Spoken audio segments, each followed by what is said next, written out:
That's what happens when you sniff the microphone. Siri, don't move. Don't move. Everything's okay, Siri. Everything's okay. She runs away normally.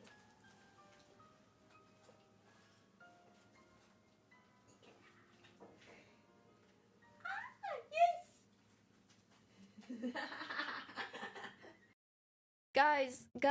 Guys, you should not lick your paintings if someone wanted it to be a religious heirloom in their family. We just got it with the raid from the Karya Academia today. Hold up. Bring it in, Karya Academia gonna win. We had it over here with the 65 raid from the educational streamer today. The name is the Karya Academia. They painted over here and you know what is up. They do it like traditional, they got it with the paints. Over here you know that they might be insane cause they that good. Go and just check them out too. Hoy over here with the K-Sam crew. Yo, my name is K, I'm a Filipino artist. Bring it right back and I'm about to go and start it. From the top, from the mind, from the only. Anna, don't you dare. The painting is wet. Anna, the painting is wet. Painting is wet. Anna, you can't do that. Shit, I'm stuck in cables. Wait. Fuck. Anna, stop touching the painting.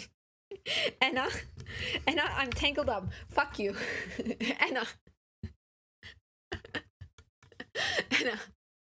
No. Why? Why are you playing with matches? Karya with fire. Who greenlit this? What? Yeah. She brought me matches. Oh yeah, you're still holding them. Wait. Ah.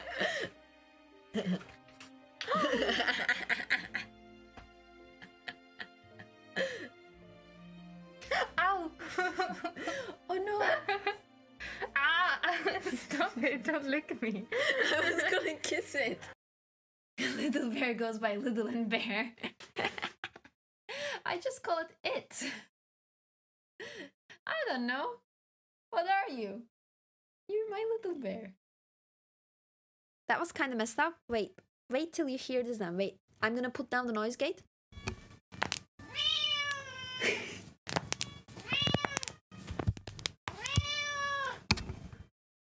Good. How you use your hands. Oh yes, little. Everything works. Okay, I just had to test it all. Everything works. Finally, this took so long. Hi Mahmoud, you just saw the notification and I'm like, who is this? Sorry, that name is gonna change again. It's a long story, I'll tell you guys the story in a second. But basically, it's gonna be big brush arts to match all the other places because Karya Academia had SEO issues, search engine optimization issues. AKA, I looked up how you guys end up on my socials and on my website. I looked up what you all Google and you don't know how to spell either Karya or Academia. So we had to change the name because you all don't know how to spell this. So that's why the name's changing. Okay. Hi, Sonikyo. Hi, how are you? Hi, Mahmoud. Hi, Flower. Oh boy. Let me, in the settings, change the size of this text because I'm reading this from distance. Nice. New setup is cinematic. Look, check this out.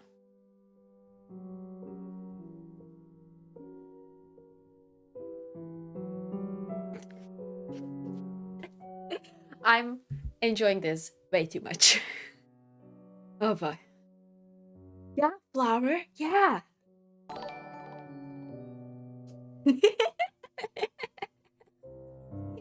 Hi, thank you so much for your subscription, baby. But guys, before you start subbing, I want to remind you, I am not a full-time streamer anymore. So do it at your own expense and accord and danger. You have been warned. It does look so awesome, right? It does. Okay, so I'm checking out the messages. Yeah, it's so nice, right? It's a track cam. And now check this out. 46. The kind that I'm envious of. Voice control! Haha! Hi, Colonel Freak. Welcome, darling. Colonel Freak, Girly Pop. Hi, Girly Pop. To you too. Question. This is my first time streaming on YouTube. I used to do basically Twitch only, so I'm gonna ask, do I know you from somewhere else? Just checking. Just checking. Hi, guys. Oof. I'm too excited and I should calm down and start painting, but I'm too excited. Oh shit, yeah, there's another chat. Yes, there's two chats. I get a mixture of both. I get to see both. So if you guys ever see me responding to someone that is not in the chat, it's either on Twitch or YouTube. It's in both sides now. Hi, Mahmoud. You're surprised? Why are you surprised? Lulu, we are gonna have to figure out how to mod. We're gonna have to figure out how to mod this. Your work side! Hi! Work side, hi! Do you prefer Twitch or YouTube as an interface, as a common space? You're on YouTube also? Yes, I am. Yes, I am. That's actually kind of the point of this currently, right now. Well, in 1.5 minutes, going live is a YouTube video. It's shitty and it's short. It's good.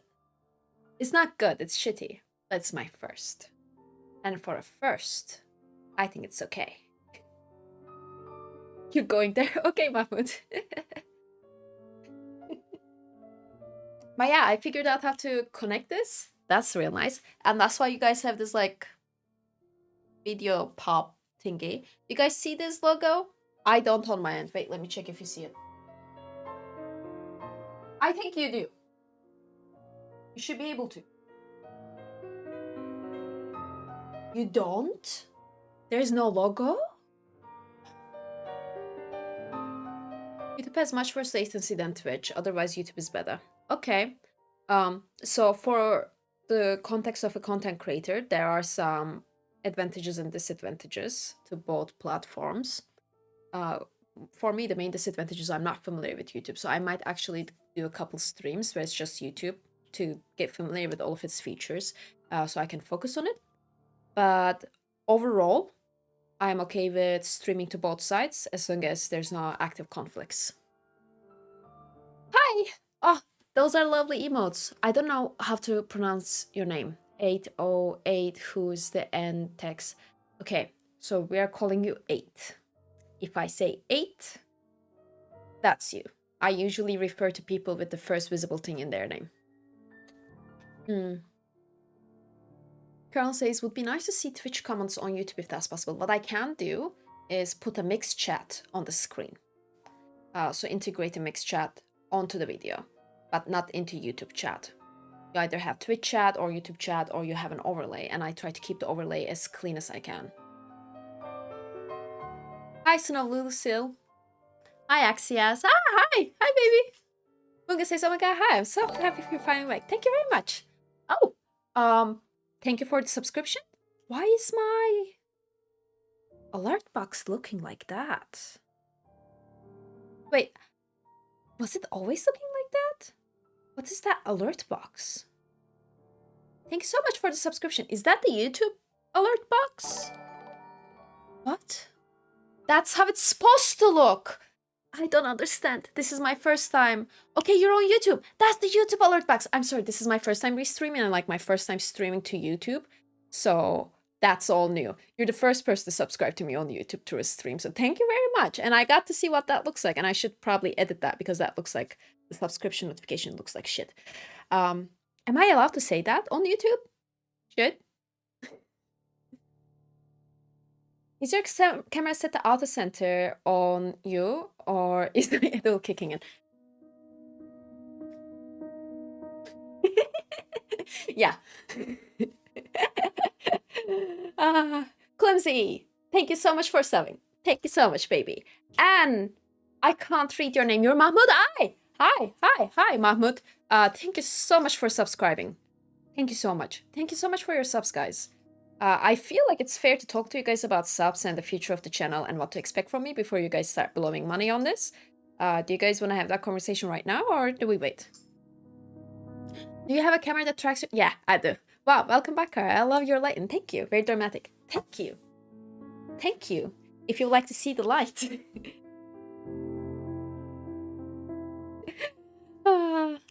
This level of production is amazing. Thank you. Made you mildly nauseous. I was literally considering dancing in response to subscriptions because it's kind of fun.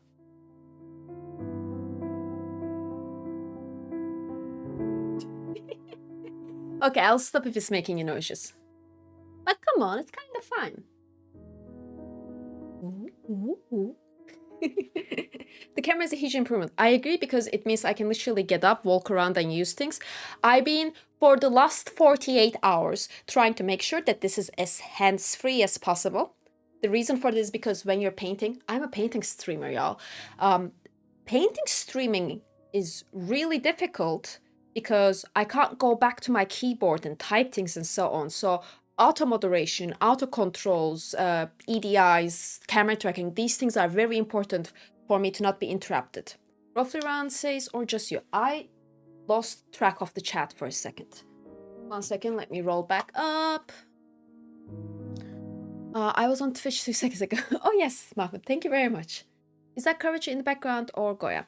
Actually, this is... oh my god, how the fuck did I forget his name? I was literally reading his writing a second ago. Did I note it behind the thing? Yes, thank you, Henry Fuseli. I took notes. Good. Henry Fuseli, he is a German-originated artist who did romantic paintings and was also employed as a lecturer on the English Academy of Arts, the Royal Academy of Arts, I believe. I recently managed to find some of his lectures. I was going through them and I should have read them before coming here. I did not finish reading them yet. Next time. Thank you, Goswar. I love the lightning too. Tracking camera sometimes looks so natural that I think someone else is holding the camera and filming. It is so natural, and I feel like it's like I can get close, do something, then I can go back to painting, and that's pretty nice. Name change, yes. So the light notification, I was like, huh? Like it. Thank you very much. The name is gonna change again, one more time.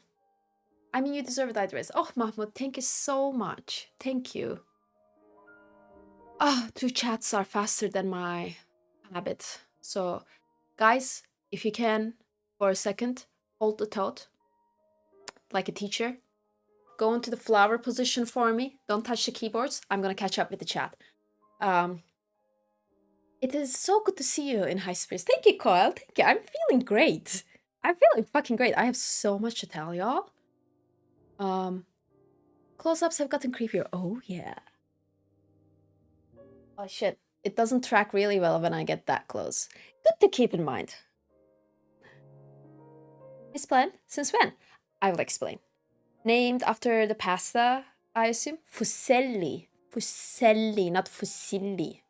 Before we start, where's the cats? No cats. F for the cats. She's back. She's... Yes, I am. Yes, I am. Can you show us how it tracks? Sure. I select here. You don't get to see it. But I can basically deselect and it stops tracking. Then I select and it starts tracking. Then when it starts tracking, I need to position myself on the camera. For example, I can position myself to the edge of it. Then it will keep me on the edge. But I like to position myself more towards the center and up. Then it will stay. Now, there's a couple things that could go wrong with this, but we'll find out if they're gonna go wrong. Because the machine I'm using actually heats up, like heats up a lot. And from what I know, when it reaches maximum heat, it shuts itself off as a safety measure. So we'll see if it shuts itself off today. Ah, Axios, I missed you too. Content creator love, haven't seen anyone else do this. I bet it will be great for fitness streams and stuff. And I have an IDE, so integrated controls here. Let me show you how that works. Integrated controls are interfaces I have created, and I can do, for example, we are currently setting up. So I'll just enable the chat information here. If we go to recess, I self-code these things, guys, and I'm not a coder, so it doesn't turn on and off perfectly. I see Karya's stream. Yeah, I'm kind of lurking there. See, Anonymity is a new student. Oh, nice! Thanks for the follow, babes! Thank you! So I have automated controls there. So these are my controls. I can change a lot of the things in the Twitch chat. I can auto control Twitch chat here. I did not integrate the YouTube chat yet. So there's that. Someone's stalking Karya. Yep. Oh, Mahmoud, I'm so happy to see you too, darling. Rodley say, I actually know a fitness streamer who uses it. As they should. Like, this is fun. What else? I was gonna say something and I forgot completely. Oh yeah, and we have voice controls. So like when I'm not holding this, I can still go, let's enable the break mode. They are attached to numbers. 46. Shit.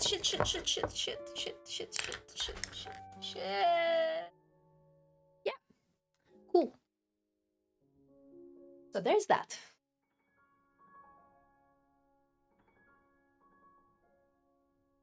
Put this away. What is linked to? I'm not gonna read the letter numbers out loud. Linked there is my OBS sources tab. Actually, stop listening. Stop listening. Not talking to you guys here. Wait, I have to say this with gap at the start and the end so it stops it. Stop listening. Mac, stop listening. Okay, finally, it obeyed. By the way, I watched the documentary. It was so emotional, especially at the scene when you hugged your dad. I don't know what else to say except it was so powerful. Thank you. Thank you so much. Let me get rid of the recess sign real.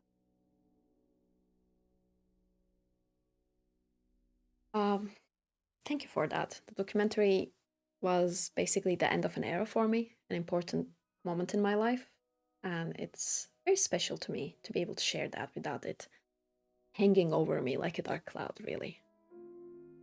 Rotland says they have hand motion control set up to detect certain gestures to pause and restart the tracking. Oh, that's real nice. I should look into that. Hey, SilXR, thank you for your subscription, baby. Hi, how are you? Thank you. So, we have some old names, we have some new names, and I'd like to catch you guys up to speed on a couple things. One, why I have not streamed in the last 2.5 months after my setup was properly here. Because it does not serve the long-term plan just yet. My long-term goals with this is to create a curriculum of art resources, beginning to finish, like from how to pick up your first piece of brush to how to package a painting after you sell it.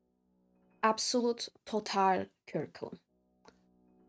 To create that, I need certain resources, certain systems, certain infrastructures, and Twitch was not providing most of these things. Other platforms were. So I had to quit Twitch for a while and figure out how to establish these things on the other platforms. And when I started figuring it out and had an idea of how much time I can spare to put into Twitch, I decided to come back and try and see if Twitch provides any of the necessary infrastructures. So that is kind of what I'm doing right now, seeing if Twitch does what I need it to do. I don't keep these things in the dark. I don't keep these things hidden. If you go in the Twitch chat, at least, exclamation mark open source, there's a bot connected that will give you the link to the open source documents. Or you can find it in my Instagram stories, not on the TikTok stories, because TikTok does not let me use stories with links. You can also find it in the YouTube link tree. So we have open source documents that tracks everything I do on this channel and across the channels. What kind of social resources I try to create, what kind of goals I have for each channel. The results of my content, my analytics are public. And if you look there, you will see a part that says current strategy. And you will see what every platform provides to the plan and how Twitch doesn't actually meet any of the criteria.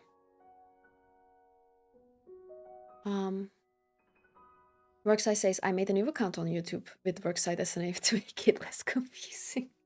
Oh, baby, don't need to worry about it. You don't need to worry about it. Please don't worry about it. I might get confused, but I will eventually learn, you know? So long story short, there are a couple things Twitch can do for the long-term mission. I'm gonna get to see in the next 2-3 streams if it does that. And if it doesn't do that, then I need to seriously consider what it means to spend time on Twitch if it doesn't give us any work towards the mission.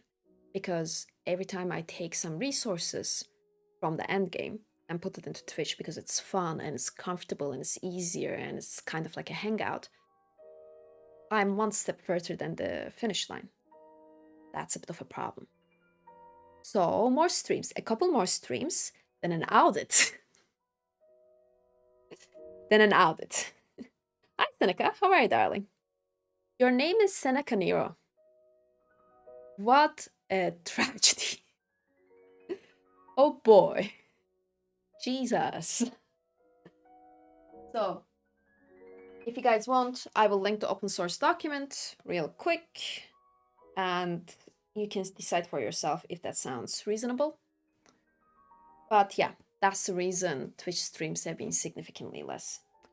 On the side note, that's the reason also the name has been changing. Restream is doing what now? I see the Restream chatting with us. I did not set it to do that. I'll figure out how to turn that on. Sorry, new tools, new world. Learning stuff. So.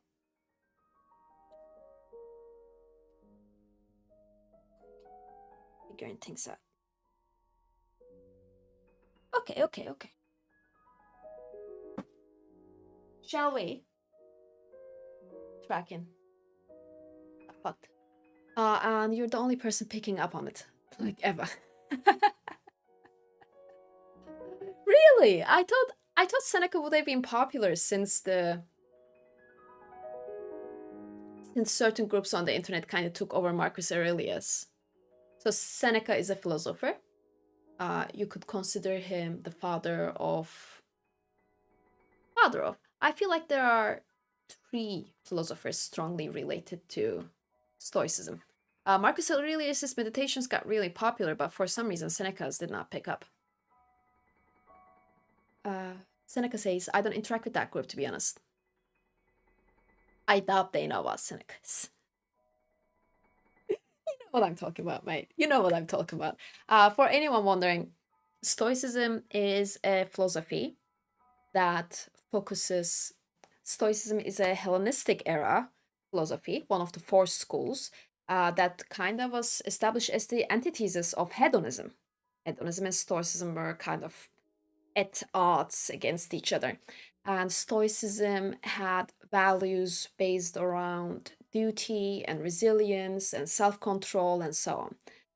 It in itself is not bad, but lately it has been adapted by a group of people who seem to take parts of Stoicism that is about power and self-control without necessarily taking the parts about friends, community, duty, justice, and control and maturity over emotions. So there's that. A little bit of philosophy era drama for y'all.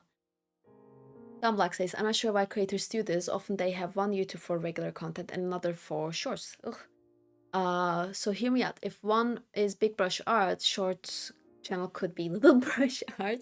Too lame? I don't know. But I just had to say it when I thought it. I will look into why they might be doing that. I'll try to avoid it if I can.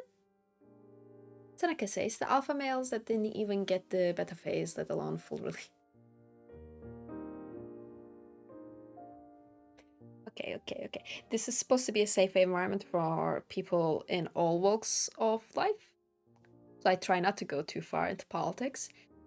I will say this much. If you're taking the recent masculinist version of Stoicism, I strongly recommend you to also read Seneca, one of the founding fathers of Stoicism, and his works on community, duty, justice, and emotional maturity. because Stoicism is not just Marcus Aurelius's memoirs from the battlefields. Genuinely, it exists beyond the battlefields. And if you're going to apply it to daily life today, unless you're a frontline soldier, I feel like the parts that are not in battlefields should be just as relevant. Lara says, I want to spend the night with a drunk dumb blog. I want to hear more random thoughts when they're Oh boy.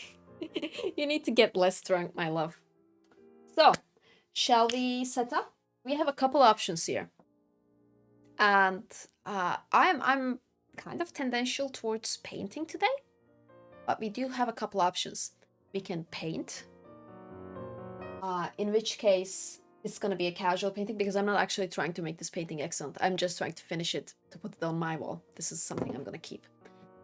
We can sketch. I have a series of originals that I'm working on. They're not complete yet. It's a bit of a dark topic, so if we start sketching, trigger warning, childhood trauma topics are being processed in these paintings. Or we can have a class. I agree, Seneca. I agree. If we have a class, we're going to be covering the topic covered on the YouTube video, which is art fundamentals. I'm a little tendential towards that too, because honestly, I don't feel like changing the titles, the settings, the plan. So, we do the art fundamentals. I'm going to be talking to you guys about what's on the YouTube video, and usually in a little further depth. So, I wonder if I can open my creator interface here. Yeah, creator dashboard. From the very start, like arm control? Yes. New cam's crazy. Thank you very much. People seem excited about class. Okay. Let's go to the stream manager and slowly start getting there. I got live stream to watch later today, but naval warfare, so I am being lectured mode. Class, so is the camera actually moving? Yes!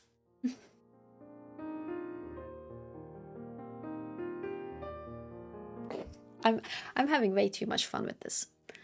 Brushoy says there seems to be a very slight timing difference. Seems YouTube several seconds behind. Don't know if it's just me. That might be the case. I would recommend you to pick a platform and stick to it. I do appreciate the double viewership, don't get me wrong.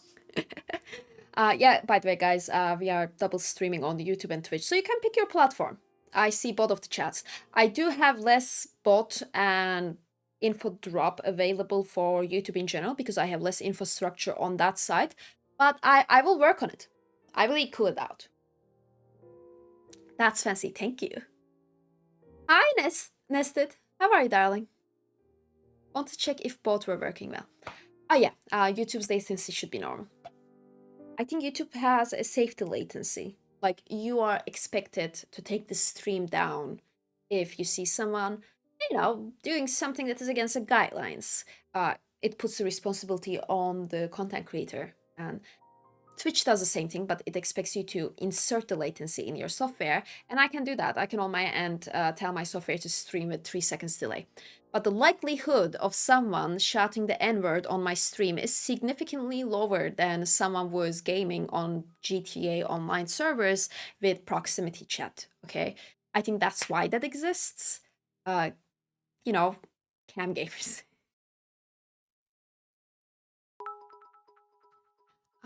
Thank you very much for your cheers, Violet. Thank you so much, darling. Thank you.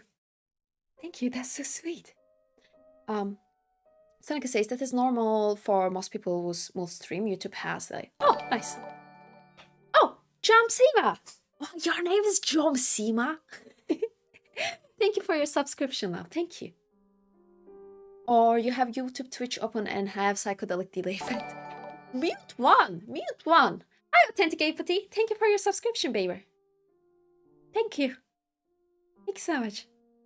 Are you paying anything to multi-stream? Not with Restream. So the service I'm using is restream.co. I I will have to pay 25 to 30 euros a month if I wanted to stream on YouTube and Twitch and Instagram and TikTok. But if I'm just streaming to 2 places and I'm not using the advanced features for analytics, then I don't need it. It is a bit limited, but because I have OBS and I have Streamlabs and I have integrated third-party plugins that control my stream here. This is my control panel. I don't need it. Damn, I got outed. I'm sorry, Joe Alters. So no singing along the 90s gangster rap streams? Absolutely not. Nessa says, I'm well, thanks. Looks like you have a great setup. Looking forward to seeing you regularly again. We should talk about that.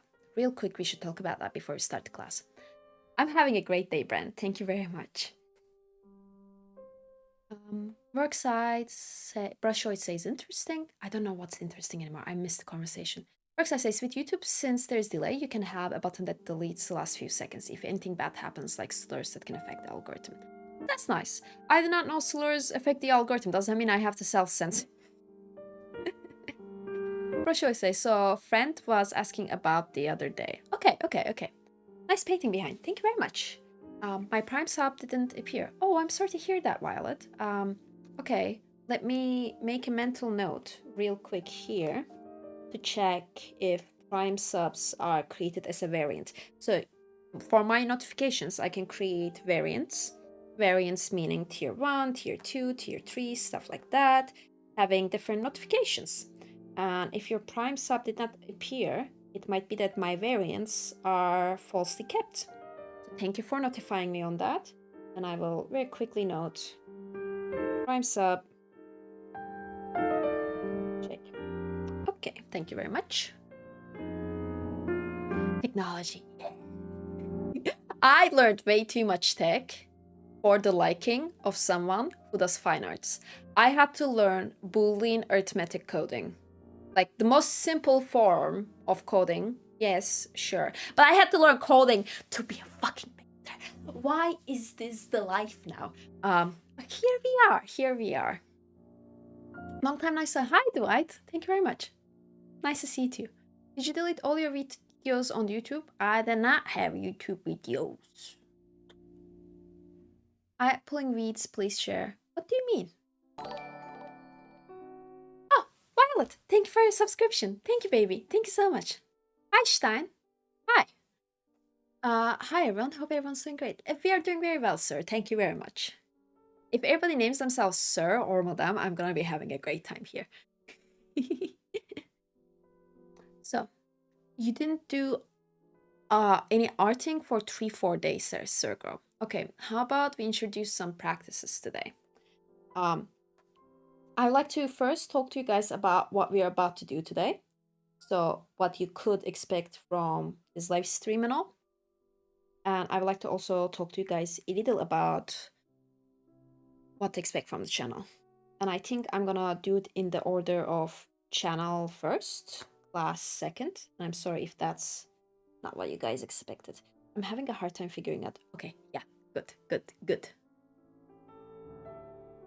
So, back in the day, everyone needed to know about farming. Now everybody needs to know about IT. Yeah. And honestly, I'm happy to talk to you guys about this. Painters always had to learn one or the other form of marketing. If you talked about the Renaissance era, starting from 1500s to 1700s, that meant that paintings had to learn how to engrave, print blocks, and how to do etching. Oh, I missed the sub. Shit. I am not good at this. YouTube chat, figure it out. What? Whoever subbed, please text in the chat because I don't know. I don't know. I need a better interface to manage this. Whoever subbed, please text in the chat so I can thank you. So, in 1600s, 1700s, and 1800s, you had to learn how to make print blocks because you had to turn your paintings into print blocks. So you could create like 100 to 200 print copies and distribute them across the markets. That was marketing back then. they had to paint something, then painstakingly sit down and remake it 10 times in print blocks so it can be marketed. It was always some form of marketing. I'm not sure if I necessarily prefer the IT style of marketing, but at least it's more accessible. Hope the cameraman is getting paid well. Where's my... I'm gonna like little bit suffocate here. Well, why is... I'm sorry, I don't know how to YouTube, and the person who subscribed on YouTube, I'm so sorry that I did not see it properly. Works, I say, certain slurs, I think you can't use trigger words, racial slurs, you won't use them because if you would and you would accidentally read it or something. I have way too many Autobots set in for anything that uses sound. It was me who subbed on YouTube, no worries. Okay, Cole, okay. Okay, I was panicking. Kyle says, how do you do all that you do? That was a burp.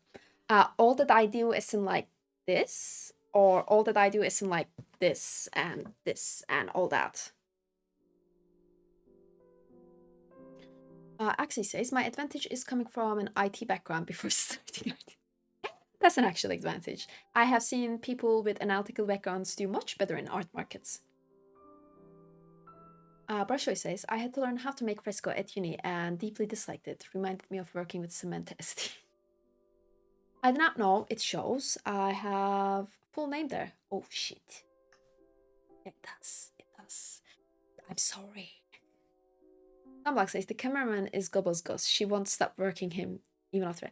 I mean, the closest thing to cameraman I have here is my teddy bear sitting right below the camera because, admittedly,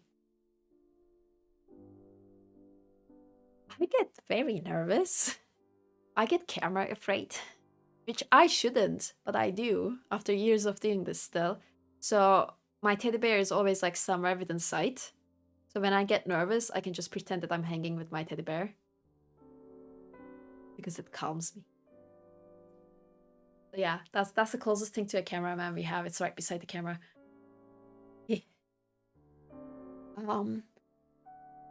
We all should like YouTube. All like the YouTube light, right? Does it help the algo? You guys do what you want, baby. You guys do what you want. The cameraman is Gabbo's ghost.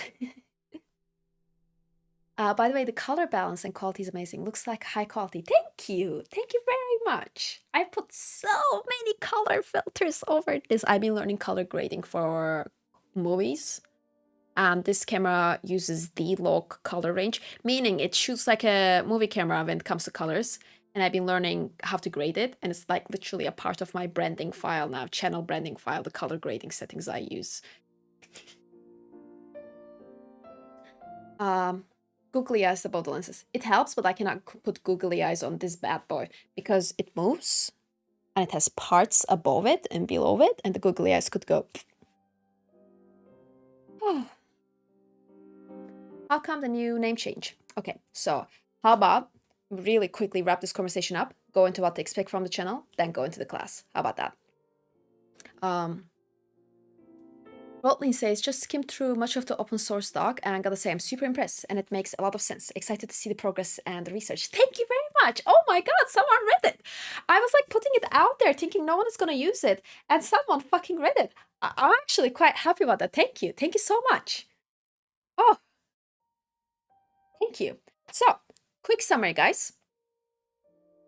What is an open source account? There is something called an open source business. It is when businesses share their hiring policies, their strategies, their finances, their marketing teams documents, all of the internal documents that are supposed to be the recipe to their success. And you would normally keep this hidden because it is supposed to not be replicated. But some businesses are open source businesses where they intentionally make these documents public because one, they don't think that they can be competed with by the presence of the documents simply being shared. Two, it helps other small businesses. Like if you see how someone else pulled it off, you might learn a lot from that and avoid a lot of mistakes. It kind of like open source code, open source business. I have not seen any open source social media accounts, but I'm open sourcing my social media account and that's the open source document. We are currently at the experimental stage, and I am logging my experiments and my strategies and data as far as I can, and I'm going to be logging in the audits too. So that's what an open source business is, and that's what an open source social media account is. For as far as I know, I'm the only person doing it so far. Thank you very much, Brushoid. Thank you.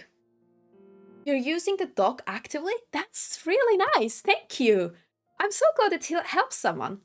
Brushoid says, I plan to read the doc fully. It is huge insight for someone planning to do some content creation. I'm so happy to hear that. It basically has all my failed experiments and stuff too. Like, if I do this, is the algorithm gonna like it more? Then I find out no, and it's in the logs, you know, negative experiments. Sometimes negative data is very important just to save you some time. So that's what the open source document is. And in the open source document, you can find every single goal I have for every single channel and what I'm planning to do with my socials. Long story short, I want to build a channel that can endlessly create art education resources for free. What do we say when something is free? You're the product. There's a different way to do that. I can be the product. As the content creator, I can commercialize myself instead of your data or you, and then afford the content. So that's one way to do it. The way I'm going about that is there are paths to monetization, like affiliate links, personal brands, sponsors, patrons, qualifying for charity grants, and so on. To be able to test these things, I need a business document. So a business strategy, a business profile. This includes stuff like definitions of the demographic, market size, potential buyer power in the demographics, stuff like that. When I go to sponsor and I say something like, look, I'm a business. Here's my business strategy. I'm a small business. Sponsor me. Sponsor me and have access to my market. They're going to ask for this document. For me to be able to create that document, I need a certain market size. I need a certain demographic. I need to have data on this demographic. So I'm trying to gather that. It's all in the open source document. The reason Twitch is a bit of a problem for this, the reason I have not been on Twitch so much, is because reality is art market here is capped, guys.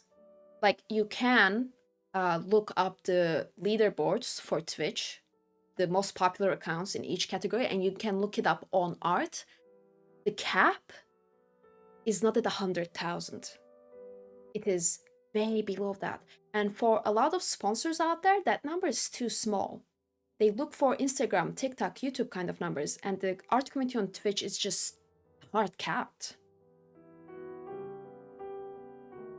So that's why I have been streaming on Twitch less, because it simply does not serve towards the business plan. It simply does not serve towards sponsorships. It simply does not cross-platform very well.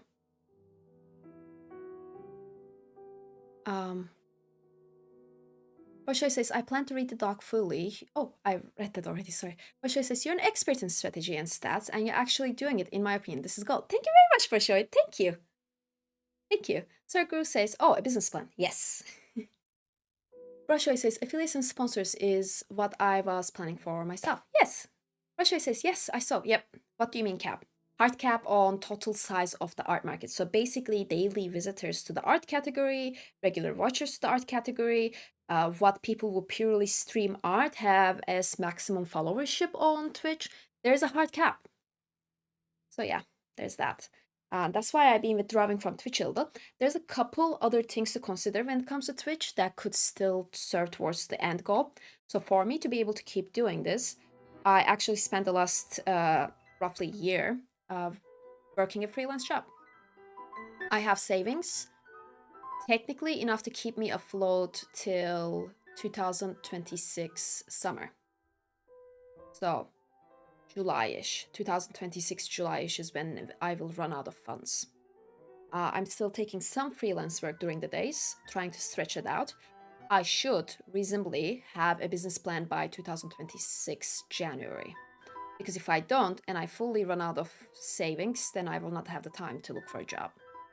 So for me to be able to stretch this out, I will try to achieve what is called in the business ramen profitable. And that saying comes from, imagine a startup owner, like just my stream manager pros. Imagine a startup owner. They are young, hungry, ambitious, they don't have shit. For them to keep their startup afloat, they usually need to work 2, 3, 4, 5 years, sometimes during university or after university, and they don't have funds. To get ramen profitable is when you can keep working on something with no retirement savings, no vacations, no investments, no luxury. It's called ramen profitable because you're eating ramen noodles every day. So I'll try to get to ramen profitable and stretch that timeline out so we don't run out of funds. Flower says, damn, that's pretty good savings, not gonna lie, to last you that long. I am still taking like 15 hours a week freelance work. And if you guys see my open source document, you will see that I am good with stats and strategy and content, which is the job I'm doing. I am a content strategist, content analyst and strategist. I'm the person that companies go to and they give me their statistics and I do their market research and competition research and I look at their analytics and I draft them content campaigns and sometimes even create the content. I'm like the one-man marketing department for small startups and they pay well. Kale Bloodline says, oh, Karya, new name, new look, new setup, super cool camera, new everything. Oh, yes, but the name is changing again. It's going to be Big Brush Arts. Big Brush Arts is on all platforms right now because SEO friendly, search engine optimization. The reason this changed, by the way, is because of you guys. I'm going to blame you on that. I connected search engine tools to my website and my socials to figure out what you guys are Googling to find me. And I have seen 20 different ways to spell Karya Academia.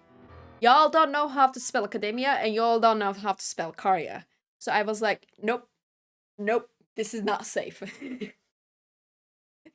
I decided to change it because people literally cannot remember it and cannot spell it. So that's why the name is changing. Merkside says people stream different type of art content on Twitch. Some are more hang out with me, I do art type of content. That is true. Yours is more teaching focus. That is also true. Unfortunately, that makes me a hyper niche content on Twitch, and hyper niche is not scalable. It's hard to grow in a hyper niche, and it's hard to be sustainable in a hyper niche. So, goal 1 is reach to the market size necessary to create the business plan, which is on average 10K on Instagram, higher on TikTok, roughly 10K on Twitch and YouTube, 10K followership. So I need to get there before December 2026 so I can do research and draft a business plan by January 2026. It's a lot. It's pressure. And I need to get to ramen profitable, which in my case, I looked at my life expenses. The minimum I can live by if I cut off everything that is not essential for my absolute survival is roughly 1,500. I could take some freelance and make like 750 euros a month. So if I can reach 750 euros, that's enough to keep this going. But like at 60-hour work weeks, keep this going. Like additional freelance hours, keep this going. So I will eventually burn out, but that's a problem for a later date. We'll figure it out later. Sir Guru says, my excuse English is not my strong suit. Okay, language in general. That's okay, sir. That's okay. Khan Bloodline says, the light makes you look like a painting and the new setup is super professional. Thank you. Thank you. I can show you the light if you want. Vile says, that's not fair. I know how to spell corner. Brusho says, yet to read the doc. Is crowdfunding considered? My experience as an illustrator, but I saw the organizer suffering quite, was too demanding in time and resources, but it depends when. Okay, so crowdfunding is possible. There are limitations to that. You usually crowdfund to a target, and that target tends to come in a very clear result. So I could crowdfund to like 3 chapters of a curriculum, but I do not have the branding necessary and data necessary to build the curriculum yet. The crowdfunding will become possible when I can draw an end line estimate the costs of that end line and crowdfund towards that. I do not have that data yet, therefore I cannot. Otherwise, I'll be lying about what we're gathering money for and what you get in the result. Mercedes says, can we please do something with the camera auto moment? It's making me feel real dizzy. Really? Okay, drop a heart, y'all, if you're feeling dizzy from the auto moment. I'm turning it off now. I just want to know if that's a general thing. Okay, auto moment stopped. When I start moving around, I'll do that again. Future Karya's problem. Current Karya's vibing. Yeah. It sounds like you really have all your shits together, but how many push-ups can you do? None. I can do wall push-ups. So that was a messy explanation. Pardon my grammar. That's perfectly fine. I think it's a bit jittery, the moment, as cool as it is. Okay, I'll look into the settings and see if I can limit movement to larger shifts. So, we'll see. Okay, no problem, Mercedes. So, that's the goals with this channel. The reason I'm testing Twitch is to confirm a couple assumptions. One, if these are confirmed, I'm gonna keep streaming long term. I need to be able to confirm this. One, does Twitch create cross-platform traffic? So if I have a good stream on Twitch, does that result in traffic onto the platforms that serve the long-term goals, like YouTube, where we have the educational resources, therefore the popularity of it literally funds the curriculum, and the distribution of it is done through YouTube, or TikTok and Instagram, where I will be gathering the data necessary to take on sponsors, or Substack, where there are subscription options, stuff like that. So can Twitch cross-platform traffic? That is an important question for me, because Twitch consumers, the demographic on Twitch tends to be a very specific demographic. Most of y'all male, most of y'all are under 35. Most of you aggressively watch gaming only. So we'll find out if cross-platform traffic happens in the next 5, 6, 7 streams. Another thing to keep in mind is, does it serve towards the RAM and profitable without going against the brand values? For me, the brand values are free and accessible education, and that it stays a safe space. So if I ever go in a monetization path, it cannot affect the educational resources, and it cannot affect the safe space. Oh, hi, Nesset Occasionals. Thank you for your subscription. Thank you very much, darling. Thank you. I appreciate it greatly.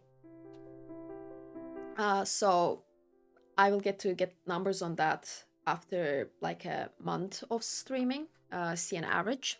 First audit will reveal that. In general, I will not be streaming more than 5 hours a week. So that's the hard cap, because anything more and I am creating less educational resources for YouTube.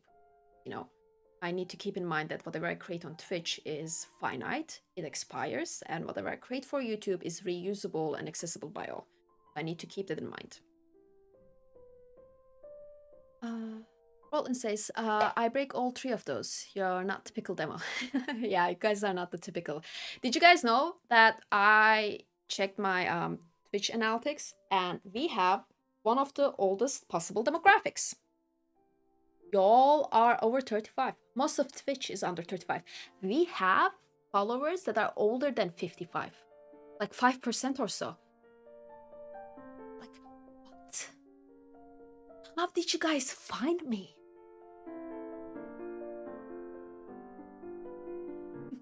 Y'all are old. The gaming an outlier considering the platform. Yep. Queen says, regarding the camera, I also feel like it moves a little bit too fast, or the margin when it starts moving is too low. Okay, I'll look into the settings for that. Thank you, guys. Interest be old. 52, 45. I know, guys. I look at my analytics. Mercy says, do you have any idea why most of your viewers are men? Not mine. Most of Twitch viewers are men, because it was predominantly established as a gaming platform. My viewers are roughly 60% men, which is, considering Twitch is over 75% men, a very good ratio. Violet says 33. Art category crawling with people just looking to relax. Yeah. 39, 37, 57, 31. Oh boy. Usually make me old on Twitch, but damn. Yeah, our youngest are like early 30s. Yeah, not the Gen Z channel. Nope. I know we're not. Middle-age crisis, founding arting as a hobby. Oh, that's so sweet. I must be atypical. I'm a 49-year-old woman, non-gamer, and failed painter. I feel like a lot of people got pulled into Twitch because artists tend to be not really good at editorial content. So a lot of the painters out there are not creating great YouTube tutorials and finding Instagram very grindy and stuff. And Twitch actually provides an infrastructure that is very friendly for painters to sit down and create content in. It just has not been discovered to a great extent yet, considering that this is a very recent phenomenon. What should I say? I don't know others, but I'm entranced with Twitch was years ago. Used it for promotion to launch certain stuff, but I liked it and stayed for fun. Oh, that's very nice. Roland says Twitch started as for a way to people to hop on and share their lives, so arguably started as an IRL channel since a YouTube didn't have a way to talk to people in real time, and then the games took over. And by Twitch, I mean just yep. Says Twitch is a great to get out of the procrastination and start that. I agree. If you guys don't mind, I will try to wrap this conversation up. And now that we know what I'm doing with Twitch, what I'm doing with my channel, and why I'm back, and how I'm staying, I'm gonna very quickly ask you guys something while we are all here. Say yay or nay, or we can open this to voting. You know what? I'll just open this to voting if anyone doesn't want to answer publicly. I want to know how you guys feel about me putting goals here.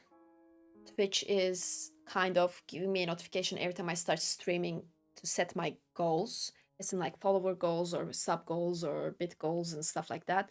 And asking me to put on bars. I like to keep the channel clean. I like it when it looks like a painting. But I also understand that this could end up affecting the parameters that I consider to be important to decide whether to keep Twitch or not. So it is my sense of aesthetics versus should we test this and see if it makes Twitch not a sink of resources but something genuinely considerable.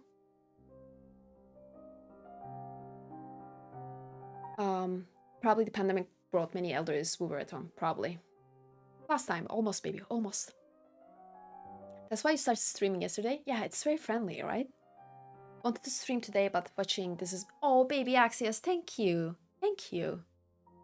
Workside says, Twitch feels like you're shadowing artists, which is, in a way, educational. Yes, I think we need both tutorials and we need to see actual process in action. I would agree with that.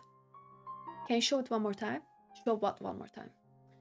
Maybe stylish overlay like that Art Nouveau chat up there. And I vote yes.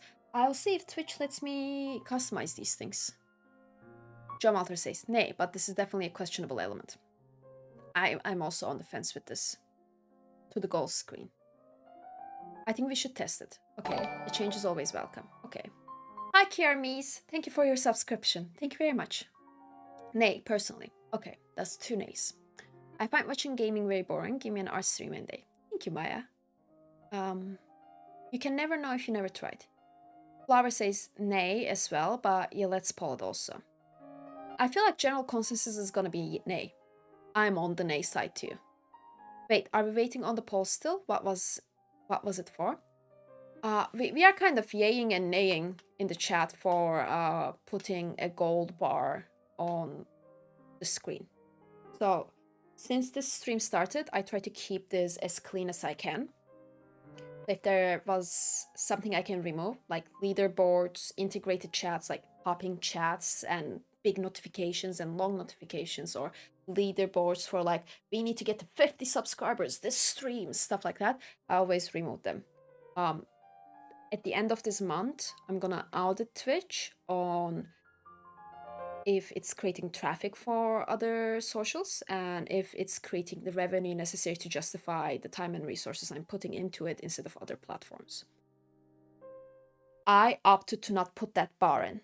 I opted to not put the bar in for the metrics that will actually affect whether I keep Twitch as a main platform or not. Because I don't like how it looks, honestly. This is like a very stupid, very paintery, very artisty reason. I wanted to check in with you guys if you guys wanted in. I don't know if it will affect significantly the end results or analytics because I never use them. Like, I literally never use them. But one thing I like about this channel is that it's a calm corner in a very crowded, noisy, and flashy internet. That's also why we don't have ads. If you guys notice it, I disabled all the optional ads. You still will get rolled in ads because I can't disable them. I just don't like the loud ads. Even when we stream 10 hours, we will not have a single ad. So, I'm asking you guys, bar, yay or nay? Black says, yeah, my uneducated hypothesis is that Twitch is boosting your other platforms and or goals is mostly tied to how much they mentioned shown in the live rather than just links. It's tied to ads. Like the fact that I disabled my ads actually disadvantages me in the algorithm, which is a little annoying. Rosho says, the thing is, people donate when seeing the gold bars somehow might help reduce the freelancing. That's the thing. If the goal bars make people realize we are like 3 people off the end goal and it pushes for the donations, that could make the difference in between dedicating 5 hours a week to streaming, where we have 2 streams, 3 hour and 2 hour, or 1 big stream, 5 hours, or not. Roland says, oh, some goals you can have on your Twitch page without them being on the screen directly. I'll try to see that. I'll try to find that. That's a good idea. Berksai says, I like the clean look. Pop-ups would be okay though, if they are temporary. I guess I could time a pop-up to show every 5 minutes for 15-20 seconds and disappear. Okay, so maybe in the panels or maybe as a pop-up. Flimsy says nay personally, but for the sake of testing platform limits, I would say yay. Okay. Flower says, Bezos waking up from deep sleep when he hears Karya saying, I'm going to audit Twitch. Rusho says yay. Sir says nay. Okay. Mercedes says, if you come to the conclusion that the time you invest in streaming isn't giving you the value you're looking for, would that mean you would stop streaming and focus your time elsewhere, maybe on a different platform? Yes. Yes, that would mean that. Dan Black says, even if it was a small part of the screen, that might have been a positive effect, because the small print might make people go, wait, what does that say, and zoom in. Maybe. I'm very well, Lo-Fi. How are you, darling? Laura says, maybe an in-between where it fades out for a minute and then fades in for a few minutes. Okay, that could work. Rutland says, pop-up is a good idea. Okay. So I'll try that. We will try that, see if it serves the purpose. And if it does not, we don't do it anymore. If it does, we do it more. How about that, guys? And also, you can always tell me if something on the screen seems arbitrary or removable, and I will strongly consider it. I can't promise I will, because there's usually a lot of thought behind every single thing I put on the screen, but I will consider it. Joshua says, people prefer more streams even if on-screen stuff shows up, which would be fact, it pays off. If not, it was tried. Yeah. I know it pays off, it's also a branding thing. For example, it pays off to use hooks and clickbaits for most people, but if your brand is about authenticity and sincerity and transparency and so on, then it doesn't. There is just, brand as a concept, like we talk about brand image, brand societies, brand of Pepsi, brand of Adidas, but brand is basically a social promise. And kind of my social promise is that I am transparent, that I put viewership and education needs first, that this exists as an act of service. That is my brand. So if something aggressively goes against your needs and there's a way for me to eliminate it, I will eliminate it. What's going on? Name change. Y'all don't know how to spell Karya Academia. I saw it in the search results, like what you guys Google to find me. So I changed it, but it's going to be changed to Big Brush Arts again because I don't like this name. Rashoy says, I get it, it's your vibe, and I like it too. I just know it has to be profitable. Basically, I cannot have a 40-hour day job and 20 hours of content creation on top of it, and, die at a normal age like a normal person that lived a normal life. I will definitely die young. Dan Black says, or make the goal thing a physical prop, or maybe that's too extra, I don't know. How would I change the physical prop? Well, let's take the pop-up idea and roll with that. I'll try to make the pop-up happen. And real quick,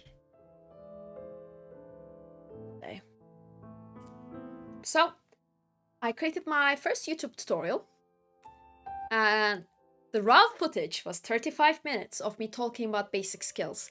The end result was 5 minutes. I basically cut out everything I can cut out to make sure that it is the bare bones of a lesson plan. Because that's a test video, really. I'm trying to learn how to make YouTube videos that exists for you guys to give feedback.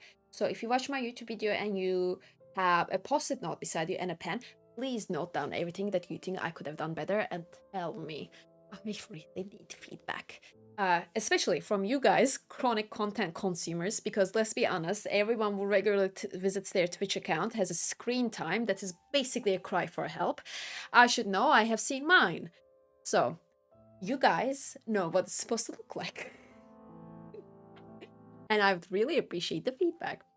And this stream is for those of you who have already watched the video and have questions. I'm gonna go over the content of the video very quickly, and then I'm gonna go into the questions and extensive explanations of how these things are usually done. Who needs spelling when all you desire is art? That would be the artist thing to do. Oh boy. Mercedes says, it's a little sad to think that about Karya is streaming on Twitch just about profit or exposure for you. Or do you also see this as a form of therapy or a way to genuinely connect with the audience, share messages that can really be measured in monetary terms? Mercedes, I have a complete open source document.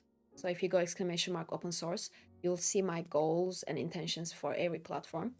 The reality is, it started as kind of like a therapy platform for me when I was still in university and I did not need to make a living. When that finished and I tried to stream, you guys need to understand how much time streaming takes. I read before I come here, so I make sure to know the history of the painters we're talking about. There's cleanup after the streams and setup before the streams that takes anywhere between 30 minutes to 1 hour. Technical maintenance, every single update, takes me roughly 12 to 15 work hours to put together. To stream regularly takes me hours. So, to stream at the quality I do, this setup, takes as much time as a part-time job does. I cannot have a full-time job and a part-time job and healthy living habits like exercise and a normal socialization and still work on my art career. So there's a point where if Twitch simply cannot sustain itself and I have to have a complete day job on top of it, that I have to quit it to stop it from becoming self-harm. It's not about whether I can like it or not, whether I like it or not, whether I want to get messages out or not, whether I enjoy it or not. I like it. I love it. I would prefer Twitch to YouTube. I would prefer Twitch to Instagram.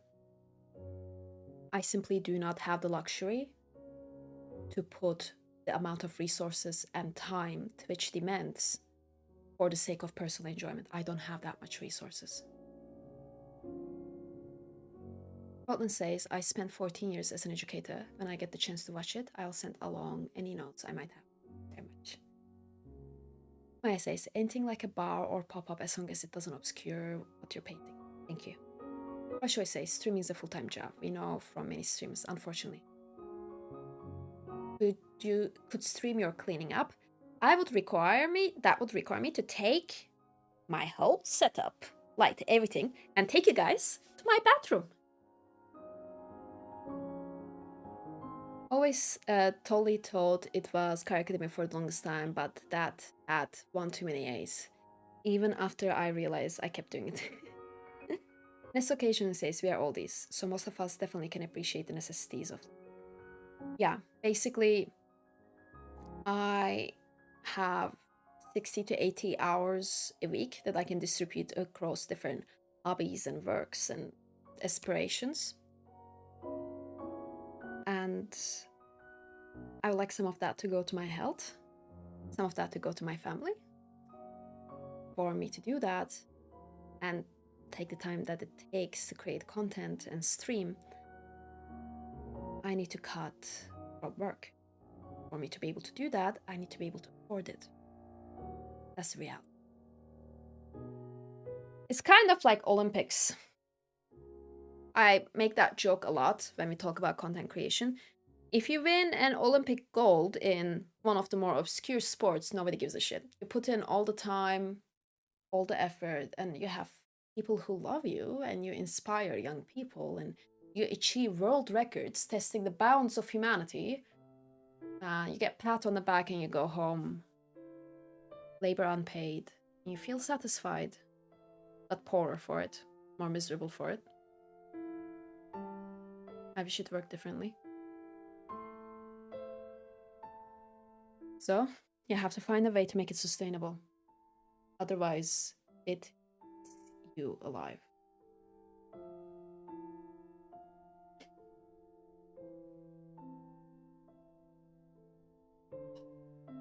Workside says Karya wants to give us art education, but she also has to compromise with reality a bit. She has to eat at the end of the day, yeah. Candy says, always cut back on stream. We'll be here. I did for a year. I had to quit because I couldn't afford it. Now I'm back because I can afford it. YouTube has huge potential, I know, but it's long-term potential. You have to build it up. It doesn't have early potential. Twitch has early potential. So, get to class, everyone. Shall we? Thank you, Bert. Let's sustain ourselves with tea. And in my defense, this tea doesn't have caffeine in it, so.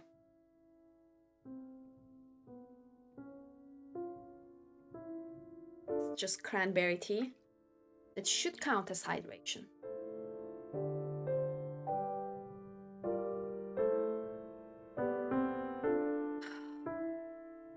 Flower says, nice thing with YouTube is that all the effort you put will be lasting and kept forever YouTube, unlike Twitch, whose votes will disappear. Yeah. Twitch is not a viable platform for long-term education. Temporary videos don't let you create curriculums with progressive overload. Thank you, Workside.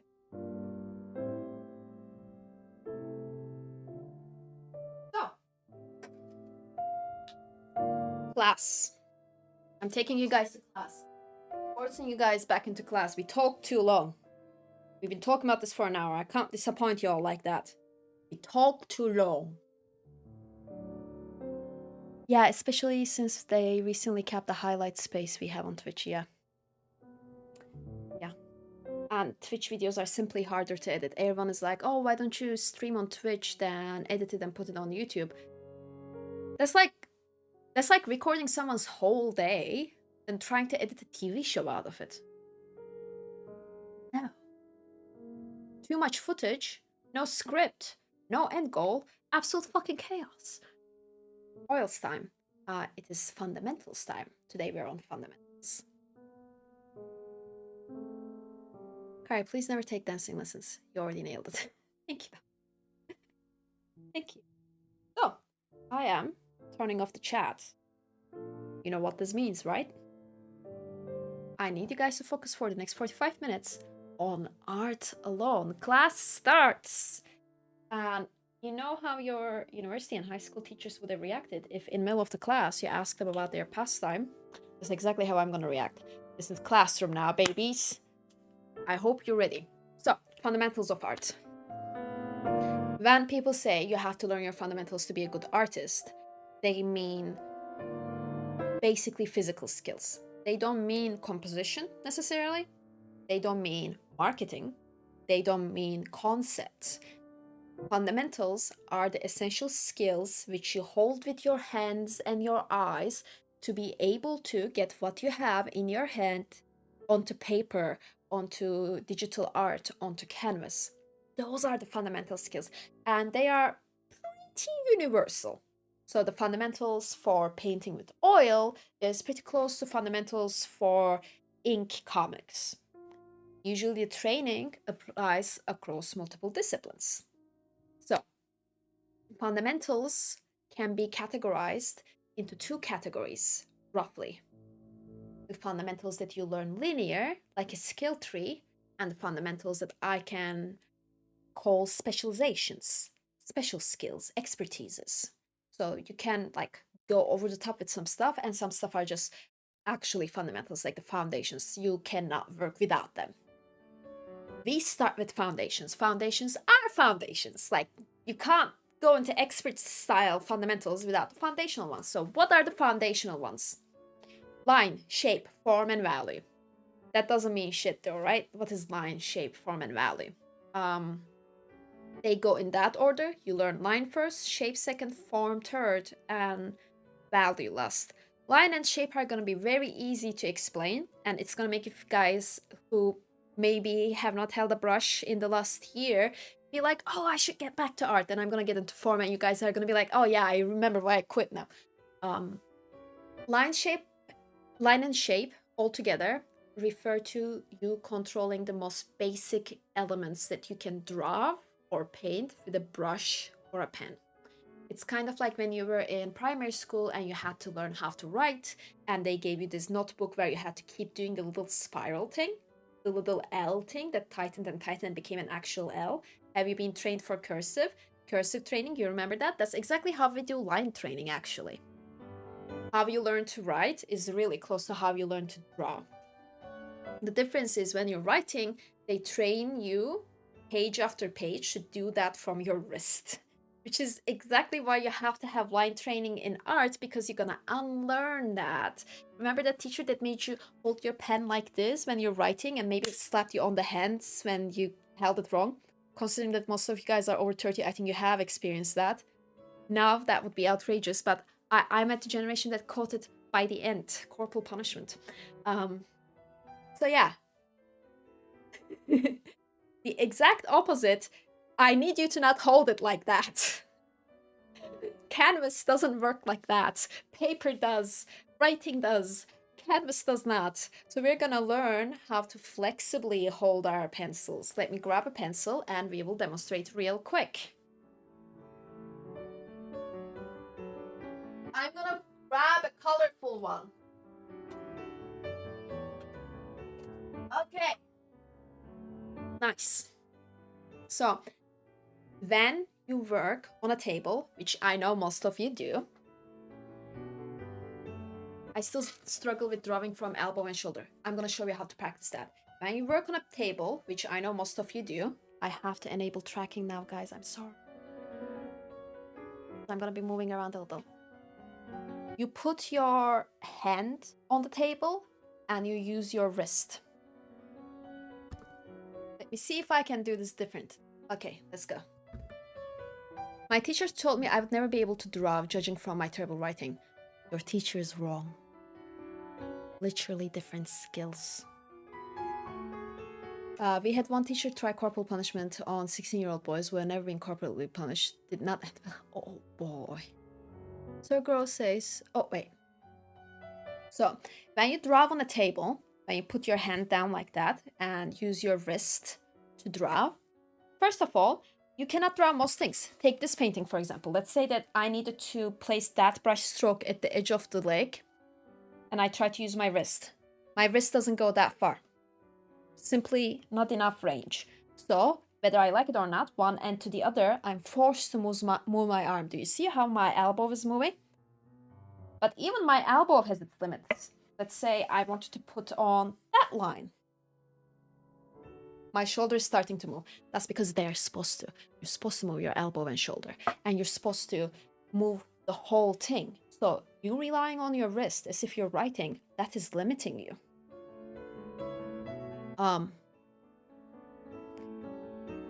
To break that limitation, when we're doing line training, we do exactly what was done in the writing training with that little loops from your wrist, but we do it with the arm. Big loops, bigger loops, bigger loops. So technically I'm gonna do the same thing as the writing teacher did to you. Instead of tiny loops, we're gonna go big loops. Big loops. Now I remember why my brush is short.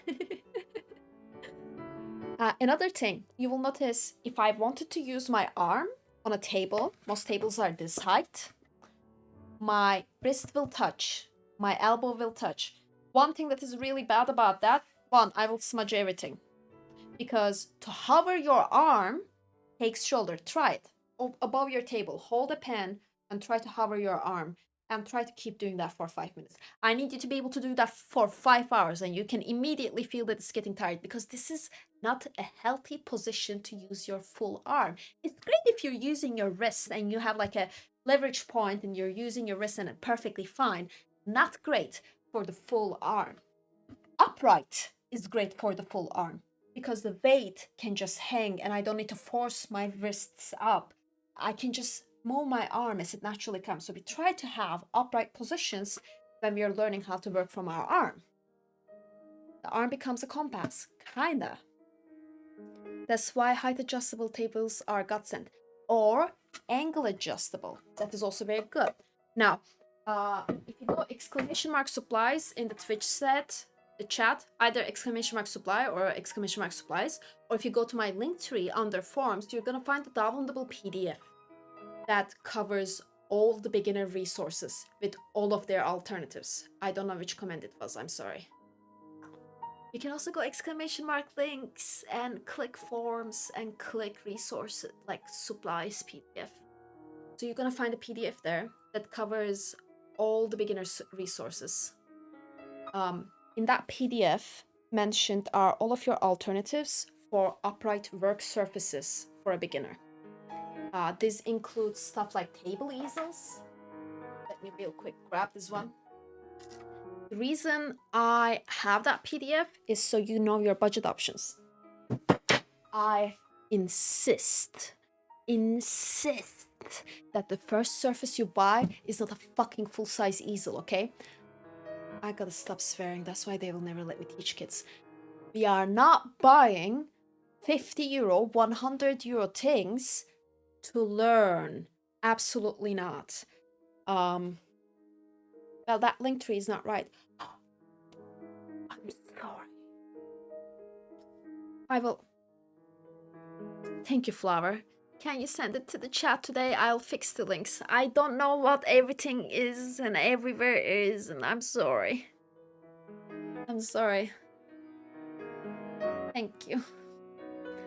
I gotta fix a lot. Karya Academy doesn't exist anymore. We killed her. You're spelling that. Y'all have shit spell. The second one works. Thank you. So, I insist that you guys don't go and buy a full-size easel. You have a lot of alternatives to pick from when it comes to working surfaces. The cheapest one being literally a thick piece of cardboard with a clip attached to it. Let me see if I have any clips around here to demonstrate. Yeah. The cheapest option is this plus any stable surface, okay? All I want you to do is put this on a stable surface with a big piece of paper, and you're gonna... Great example. You're just gonna put this up there, you're gonna put a piece of paper there, and when you're sitting with your left arm, you're gonna kind of leverage it on your lap, and this is your drawing surface now, okay? Good enough to practice. Good enough. This will cost you less than 10 bucks. It's better than 120 euro easel, considering you're learning and you don't know what easel you need yet. There are dozens of kinds of easels. There are 2-spine ones because you're the kind of person who paints on heavy and large pieces. There are portable French easels because you're the kind of person who paints plein air and likes to paint nature scenes. There are table easels because you're the kind of person who works fast in a small space and with small pieces. There are so many kinds of easels with specializations. Don't get an easel before you understand your specialization. Oh, thank you so much, Workside. Thank you. Yes, guys, basically, if you guys could check out my other socials, it would help me a lot. Thank you very much.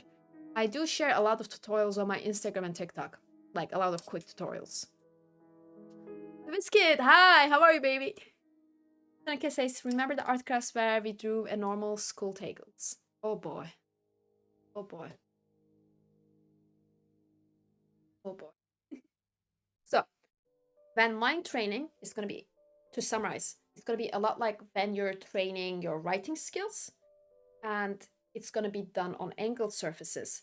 The goal of which is to break your wrist habits, break into the elbow and the shoulder. A natural part of that is the way you hold your pencil should relax and become flexible and natural. Just angling this. Clara says, Instant TikTok is so active. It's great to see that much content. Yeah, I'm practically posting every day. Almost posting every day. So there's that. Seneca says, always liked pottery or whenever we go to work with 3D stuff. That's lovely, Seneca. So your pencil hold when you're writing is like this. This in art is called a tripod hold because, 3 points, tripod hold. But there are ways to do this differently. Think of it like brushing your teeth. This is a candle hold. I would like to call the toothbrush hold because people remember it easier that way. But when people had sticks of candles that were regularly used and they held them like this. And so it was named the candle hold and we did not update it to the toothbrush hold. But it's kind of like a toothbrush hold.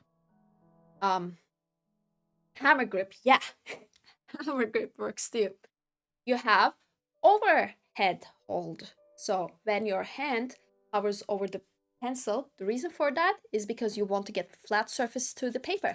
Why would you want to get flat surface to paper? Because there are a lot of art supplies that actually has more surface space than just the tip of a pencil, like charcoal, like paintbrushes, like chalks. So overhand holds. You don't need to keep in mind all the hand hold types there is. I just need you to relax, okay? There's no right way to hold a pencil. Every single hold is a good hold if it serves the purpose. I want you to relax and just get fluent with your pencil. All right? Great.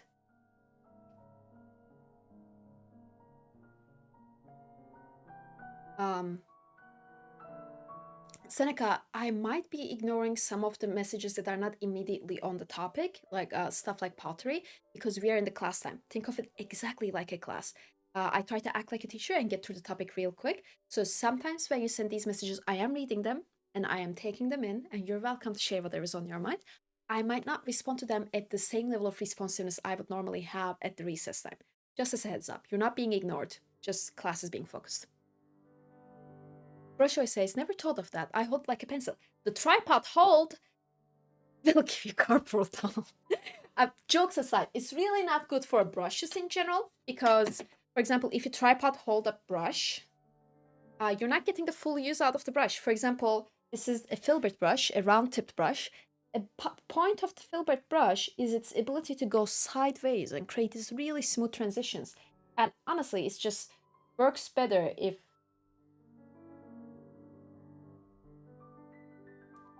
you see? Or sometimes we do the tripod because we're using the tip, but sometimes you just quickly sketch with this.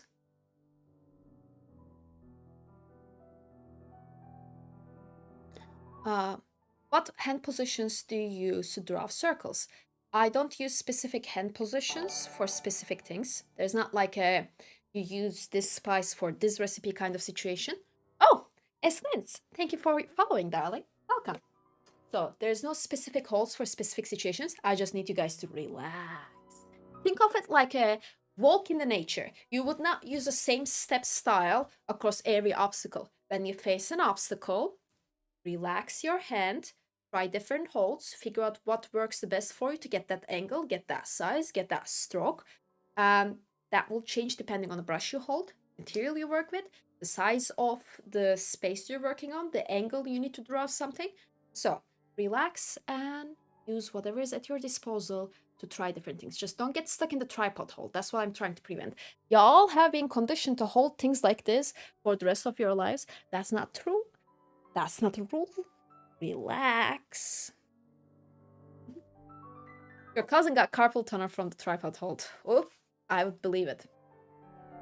Brusher said, no, I'm not sure. Maybe the biggest ones, I hold them like a toothbrush. Hold it like a toothbrush. 36 years of hours. Ah, hi, Crystal Clear Life. Welcome, darling. So, that is on pencil holds, angled surfaces, and if possible, also large arm movements. Let's talk about how to break into this. Axios has earlier said that he's still struggling with breaking into large movements of the shoulder, consistency across them. I'm gonna do the good old Kung Fu movie sensei stuff with you guys. I'm gonna give you guys a homework for you to learn how to move from your shoulder, elbow, and wrist all together. Not gonna like it. It's gonna be the same thing as scrubbing floors, and you're gonna hate it. I want you to get something that has really large pages. Okay? This could be a piece of paper. Sure. This could also be newspapers. We don't need a flat surface. And I need you to find a backing for it that will protect your wall because we're gonna hang it on the wall.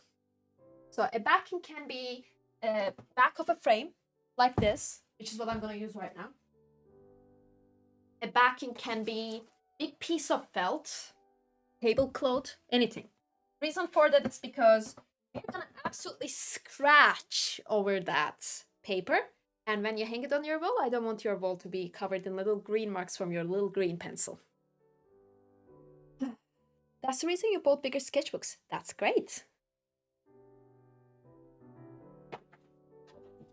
So I will demonstrate on this piece of cardboard. What we're gonna do is we are gonna literally break into that arm. I want you to take a throwaway pencil, something that has not worth a lot, like a crayon pencil that has been chewed up by one of my students. And I want you to put your arm up, like you're gonna throw a dart. Scratch. In all directions. If you want to be practicing about this, put an X here and X there and try to go from one to the other. If you don't feel like practicing accuracy and you just want to break into it, do this until your arm cannot take it anymore.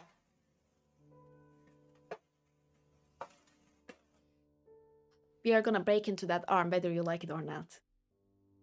And that's how you practice arm movements if you're not used to them. Yeah. Oh, hi, Kara. Hi, Kara's friends. How are you? Ah, it's okay, Rudy. Hi, Kara. Kara Raid. Oh, let's shout out Kara real quick. I'm gonna... don't know how to shout out with this new setup. My phone. My phone. Hi. My phone should have the function. Oh, shit. I don't know how to open this. I'm panicking. I'm panicking. I'm panicking. I'm panicking. I'm panicking. Okay. Okay. I know how to do this. I know. That worked. Noise. Noise. Hi. When did you start streaming again? I've been looking for you for months, but I never knew you changed your name. Actually, this is my first stream, so you found me as soon as I returned. This name is still gonna change. Just as a heads up for everyone, I'm changing my name real soon to Big Brush Arts because Twitch is not letting me change the name more than once in a certain period of time, and I thought this was a good name, then I changed my mind. So it's gonna be Big Brush Arts. No problem, Kara. How are you, love? Hydrate. Thank you. That is actually a really fair point. I hydrate in a weird way, if you guys don't mind.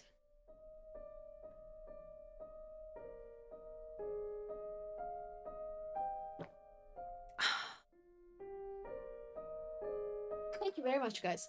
Today we're talking about art fundamentals and how to learn line fundamental. Art fundamentals go line, shape, form, value, texture, color, space. We're starting from line and covering which skills correspond to which art fundamentals and how you learn them and how you can train them at home and all the exercises associated with them. So when someone says you gotta learn your art fundamentals to be a good artist, you don't have to be like, okay, I guess just like guess what that means. I guess just go home and draw a little more. It's not about drawing more and it's not about drawing every day. It's about learning the skills one by one. Drawing will teach you stuff, no doubt. Same as punching around in the air might grow your muscles. But targeted fitness practice, oh boy, that's a different thing. So we're talking about the targeted fitness practice equivalent of art skills. I'm very well, Kara. I'm very well. Life is better. Life is better. I have so much drama to share with you guys. I'll try to share that after class. I have so much drama. So, to be able to control your lines, you need to be able to control your elbow and your shoulder, and that movement does not come naturally to people. To train this, we take a big piece of paper, or in this case, cardboard, and we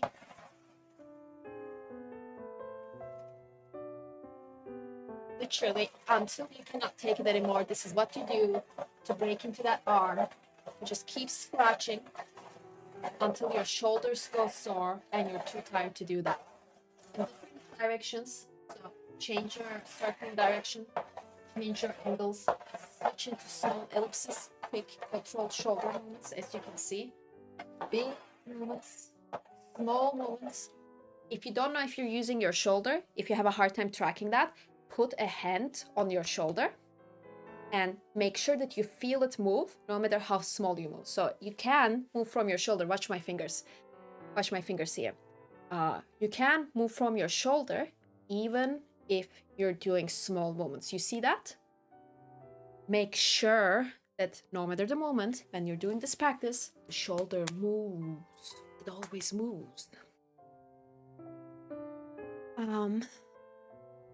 TV Care says, Karya, I love this background so much. This vibe so perfect. Thank you. Look, read Yorick. And I started reading, wearing red lipstick, so... This is giving me so much fun. The guy, unfortunately, is now covered in little red lipstick in all of the cracks, because I've been giving him so many random kisses every time I put on red lipstick. So whoever inherits Yorick is gonna be like, why is he red? Why is he red? Anyway. Oh shit. Roughing it in. Yes. Mani says, hi, I hope you're doing good. I just streamed, needed my last panic thesis sesh. Life is good when I used to paint alongside the stream. Oh my, hi darling. Welcome back. Make sure to get your thesis done. Don't worry about it. I'll see you guys later. I'm sure he loves it. I hope so. I hope so. So, that's in breaking into the shoulder for a line. When it comes to line control, not just like shoulder movement, getting used to moving from your shoulder, but also line control in general, we need to train it a little differently. Once you feel like shoulder movements become natural, you start going into controlled shoulder movements. If possible, start from the largest, size down. So we're gonna put 2 dots on this, and we're gonna try to consistently go from one to the other, also known as ghost lines. Ghost as in like boo. So let's see if I can put visible dots on this for you guys quickly, and I think I can. I think I have something that...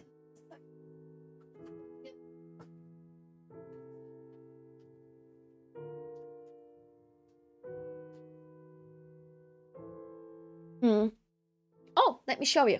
Let me show you. Flower, don't worry. Let me show you. I have this now.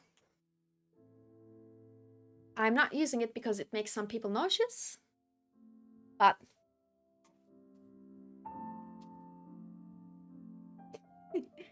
I'll stop. I think it's real cool. I wish people did not get no. Oh. Oh, thank you, Time for a Kiss. Thank you. It is long. It is amazing, right? We don't miss a single dance one, nope. So, we're gonna put 2 anchor points on our work surface. One here. One here. I expect your anchor points to be smaller because you don't have to be visible on a camera. And we're gonna train consistency in between the anchor points, moving from the shoulder. Once again, to make sure that your shoulder is moving, put a hand on your shoulder. We are training line control, baby. You're gonna need this no matter what you're painting. And we're gonna go from one to the next, to the next. Quicker the better. Don't hesitate. Hesitation makes your lines shaky. You want a straight line? You need to cut like a knife. Okay? This is super key for inking. Yes, especially if you want to be a comic artist or a tattooist. If you want to do work that requires precision and flow and smoothness, you need to train this. I know I'm a classical painter, and a lot of times people assume that whatever I'm teaching applies to classical painting. This skill, specifically clean lines, it applies more to your comic styles. So as a painter, I can erase things and paint over things. Ink, unforgiving. And watercolorists. Watercolorists have to train this. Watercolor is fucking unforgiving. People act like watercolor is such a light, friendly, happy medium. I find watercolor harder than oil. At least with oil, I can erase it and fix it. There's a Ctrl Z button built into the medium of oil. Watercolor, not so much.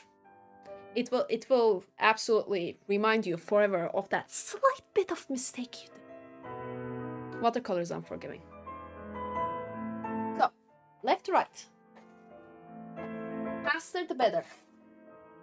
If it helps, listen to something that sounds like combat music to your brain. Rush Show, it says watercolor is harder, but oils are richer. I think there are things that watercolor simply captures better.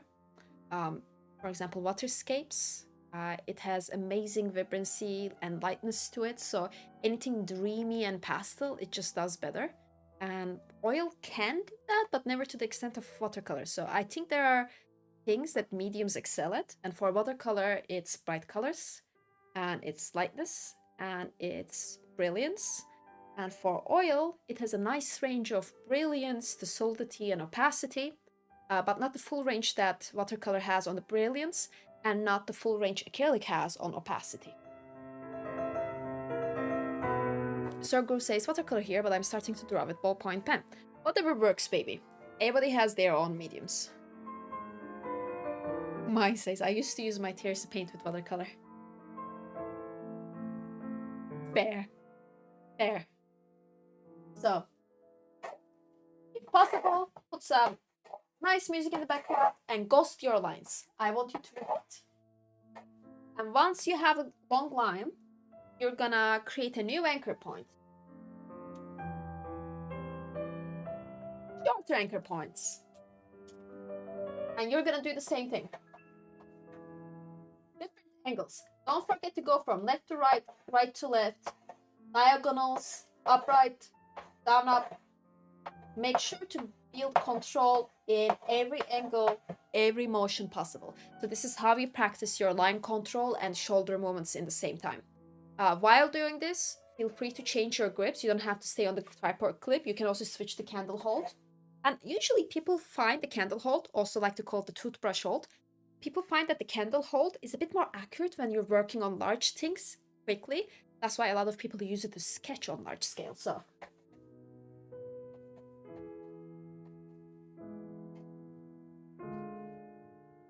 this is how you break into line control. Let's repeat it real quick to refresh ourselves. Line is about controlling line and movement. This is mostly a muscle skill that includes the wrist, the elbow, and the shoulder. For accurate line control, you need to be able to move and use the whole thing. The best way to train this is to get something really large scale and force yourself to move in large movements. Doesn't have to have a name. We can do it Kung Fu Panda style, where you repeat the same exercise over and over again without seemingly any reason. This is about muscle training. It's literally physical training to use your shoulder. If you feel like you're not using your shoulder, put your hand over your shoulder while you're doing the movements and feel the movement. If it's moving, you're using it. Remember that pencil holds don't come only in the tripod writing hold, so change your holds. Think of how you interact with different objects, spatulas, toothbrushes, hammers.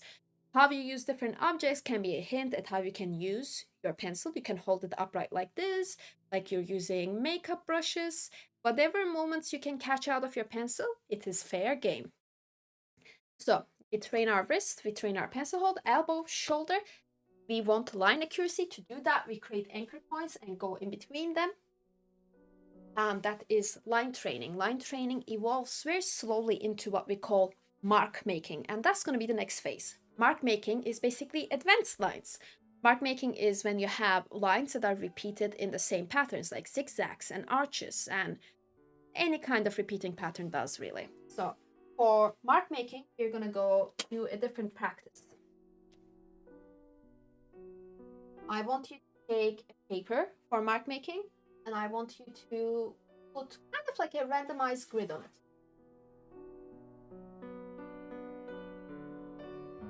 It doesn't matter where the grid goes. And for mark making, you're gonna take every little cell on this grid and you're gonna fill it with one kind of mark. like an odd zigzag. And I want you to, as accurately as you can, repeat the same pattern. This is your arm control in repeated patterns. This is called mark making. Now, mark making exercises come in large varieties. I think exclamation mark level 1 should give you a document downloadable if the link is not broken.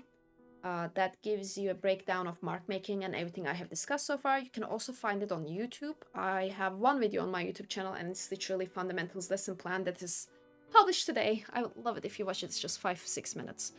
And homeworks for mark making can also be found on therawabox.com. Their mark making homeworks are pretty extensive and pretty fair. I don't think that they are good at every single topic that we're going to cover today, but for mark making, you can blindly trust therawabox.com. They have a very comprehensive curriculum on that. So that's mark making. You practice it the same way you learn how to write. Writing is just a form of mark making. It is consistent mark making. Literally, writing your name is a mark that you can repeat in a consistent manner. Signatures are marks. So mark making is like that. We're just trying to break out of the letters, familiarize ourselves with more general marks as well, like zigzags and curves and consistent loops and the ability to look at a mark and replicate it. That is line for painting and drawing and inking and comic books and digital art mark making. So we're trying to expand our mark making repertoire from writing to every mark you can absolutely imagine. I need water. I'm talking too fast. Every single time I hold this, I have the temptation to just... I don't know why, just the notion of just drinking from the spout is... I'm not gonna. But I wanna. Anyway.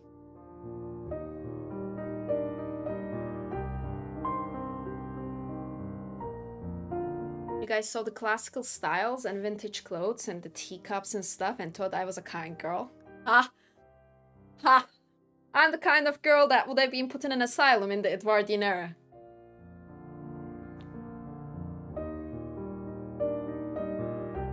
By the way, I've seen animators doing these exercises too. They are anchors, actually. Believable. Hi, Hannah. How are you, baby? Have you ever seen those neti pots? Yes. Hi, Hannah. Sorry for the little tea break. I'm just thirsty. This is cold tea. It's cranberry tea. I'm just thirsty.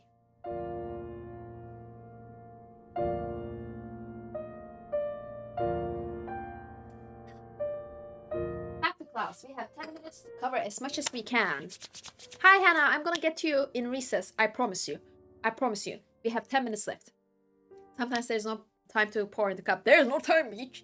There's no time right now. Let's go. So, mark making covered. That's the end of line. Line is arm control, shoulder elbow included, different pencil holds, arm accuracy, mark making. Once all that is done, line is over. You move on to shape. What is shape? Exactly the same thing. But instead of lines, you have shapes. The reason there's different categories for line control and shape is theoretical. So, like, the reason these skills are split is because line and shape, theoretically, are not the same thing. Therefore, they are, mathematically speaking, different skills, but it's literally the same skill. So, you do the same thing or shape. Due to perception? No, it's because, so skills in art, elements of art, so line, shape, form, and value, were split not by universal law and logic and ease of teaching, but were split actually in 17th century and 18th century Enlightenment era art academies who wanted to approach art like it's a science. So when they realized that, okay, color and physical form are not the same thing because we are not coloring our sculptures, they started debating whether color or form is superior because sculpture had form and paintings had more color. And they were trying to figure out if sculpture or painting is superior to each other. That is where the first two elements of art was identified, a superiority complex, an academic debate of I piss farther than you do. So that's where it all began. The form group started breaking form apart to understand its purpose, And they used mathematics, and their defense was color is frivolous and surface and superficial, and basically you have money and you buy expensive pigments, and therefore color is not even mathematics. So they wanted to argue that form is science and mathematics, because if it's science, then it's superior, clearly, right? Enlightenment era, everyone. I wish I was making this shit up, but it was literally my bachelor thesis topic. The pithiness these people got into. So form was broken down to form, shape, and line for painting purposes, where perspective was placed under form, 3D form, shape is 2D, and line is 1D. So the skill tree literally comes from mathematics and actually has no practical purpose to split shape and line when it comes to training.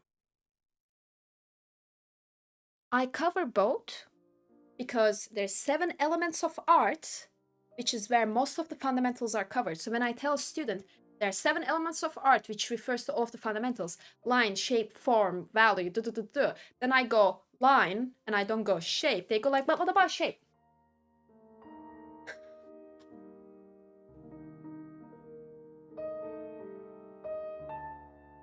What about shape? What about shape? We just did shape. You put these lines and connect them at the edges, or like you round them up, then you have shape. That's it. Ingress was a part of the all for shape colors inferior. I believe so. I read he obsessed over drawing over color. That checks out. I believe so. It actually became an academy fight, and people had to step in and stop the discussions because people were kind of just taking sides like it was warfare. In a university, it was a lot of university drama. Anyway, so line is done, therefore shape is done. Take the same line, connect the ends, you have a shape. Great. I'm so glad we're done here. We're going over to the form. Form is significantly worse. Form is 3D shape, therefore perspective and constructive drawing theory. When I say, as a teacher, this is where I have the most dropout rates, I mean, as a teacher, I have the most dropout rates here. Literally anyone who passed perspective training continued to finish the rest of the fundamental skills, and anyone who was gonna quit kind of quit around perspective. This is where people are like, fuck this shit, I'm out. So perspective requires a lot of abstract exercises where it will get very boring with drawing ridiculous amount of boxes.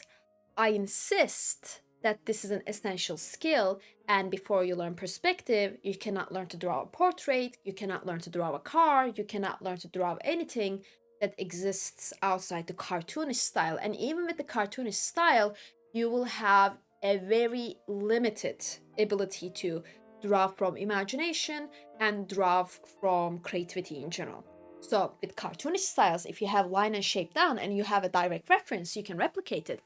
But without perspective, you're gonna have a hard time imagining what your more cartoonish styles are gonna look like when they're reaching for the camera, because you need to be able to put that into perspective before you simplify it down to line. The perspective is absolutely essential. Hi, Bad Chris. So glad to see you too. You should have said this. Imagine someone does sloppy work in construction. There you go, shapes. Okay. So we have 5 minutes left, and for us to break into form and perspective within 5 minutes would require me to absolutely disrespect the learning pace of the average public. We're not going to do that. Instead, I'm going to bring in a quick recess, and to respect the quick recess, we're going to respect the recess timer. So when the recess timer runs out, I'm going to switch right back to class, and whatever conversation we were having is going to be cut, okay? But for those who are new to the channel, we use classroom and recess concepts. It works the same as your high school or university classrooms and recesses worked. During the class, you can ask anything about the topic at hand, exercises and clarifications from your teacher, myself. And during recess, you can go absolutely haywire, crazy. I'm not responsible of what you do during recess. And during recess, it's fair game. During class time, I ignore anything that is in the chat that is not about the class as far as I can. When something like a raid or an event happens, I don't ignore the viewers and the newcomers. I do tend to them. but as much as we can, we stick to the class topics. So it's time for recess, everyone. Whew, 10 minutes. Recess time. Hi, Hannah. Hi, Kara. How are you guys? Hi, Bad Chris. No Hope. How are you, darling? So lovely to see y'all. Hi. How are you? Oh god, I have a bit of a headache from talking too fast. Oh jeez. It's hot in here.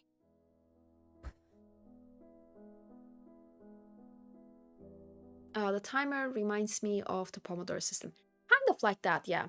I basically wanted to be able to host educational streams. But it's a little hard in a stream environment where there's a lot of people walking and walking out and going, hi, how was your day? Small talk all the time. So it has been difficult to do that on class level. I have very intense, quick bursts of knowledge, info dumping kind of classes where it's back to back, back to back. I wanted to be able to do that, but Twitch is an interactive platform and you have to respect the fact that people are here to interact.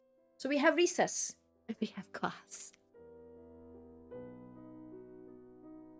We post some exercises for fundamentals in Discord.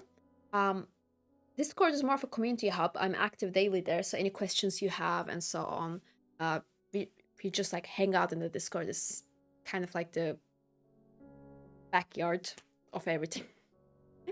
The exercises are currently on YouTube. I have a YouTube video up on fundamental lesson plan. Link to the YouTube right underneath it. You will find a downloadable PDF that describes resources which you can learn from and how they are usually taught. And if you don't feel like working with a PDF because PDFs are very internet unfriendly, they just don't exist in many formats, there's my Substack. Substack education resources are free to access across all channels. Everything that is used for fundamental training and education is always free to access, so you can find it there. Quick reminder, these are lesson plans. I'm basically going to go through the lesson plan level by level and create YouTube tutorials, downloadables, exercises, demonstrations, and even feedback rounds for every single skill mentioned in the order of learning. So I'm going to start with line and shape, and I'm going to work forward. We don't have exercises exclusively created for them yet. They are literally the next things I'm creating. And after that, we're going to go to form. And after that, we're going to go to value. And after value is over, I'm going to stop, reassess, and try to figure out what we need next, because then we start going into specialization skills. Hannah says, I was so scared I missed this. I woke up and saw your Instagram story. Oh, baby, don't worry about it. Welcome, darling. Oh, it's so sweet. What time is it for you there? Joshua says, lightheaded. It happens to me too. Probably the oxygen flow. I don't want to open a window, but I don't want to dox myself. Woo! Roxa says, Karya, I like the idea of you making single live stream for every new YouTube video launch you make. Just like this stream, we go over the content in the video, but with as many pauses, comment reading, etc. Exactly. I'm considering making a Twitch stream every time I make a YouTube video. I'm also considering, so YouTube videos will require me to go over topics and exercise styles and tutorials, right? Let's say we do line and shape. And there's a YouTube video for it, and there's tutorials for it and printable sheets and so on. I encourage you guys to do the exercises, because a month later, I might ask for you guys to return me some exercises you have done, so we can have a feedback stream. And I can create a YouTube video on most common mistakes, most common feedback points, so people can see some regularly repeated mistakes in case they're doing it themselves and feedback themselves if they don't have access to a mentor or a teacher. I think some public feedback rounds can be very helpful for people to be able to use these YouTube videos. When are we going to see perspective? So it goes line, shape, then first module of form is perspective. Then we go into perspective. So it goes line, shape, perspective, then constructed drawing theory. In between, I might create a couple videos on basics of enveloping. So that is a drawing style that uses lines and shapes for sketching. Basics of proportion taken, and some materials. So we'll probably see perspective in 5 to 10 videos. I can't give you exact number because I don't know what kind of questions I'm going to get and what I'm going to have to respond to with the video. But if you want, I can already give you some perspective resources that I would strongly recommend. Or in Discord, you can show me what kind of perspective drawings you're already making, and I can try to identify your level in perspective. There are different levels of perspective knowledge. There's like advanced perspective knowledge, for example. And based on that, recommend you a specific resource in a specific section of it.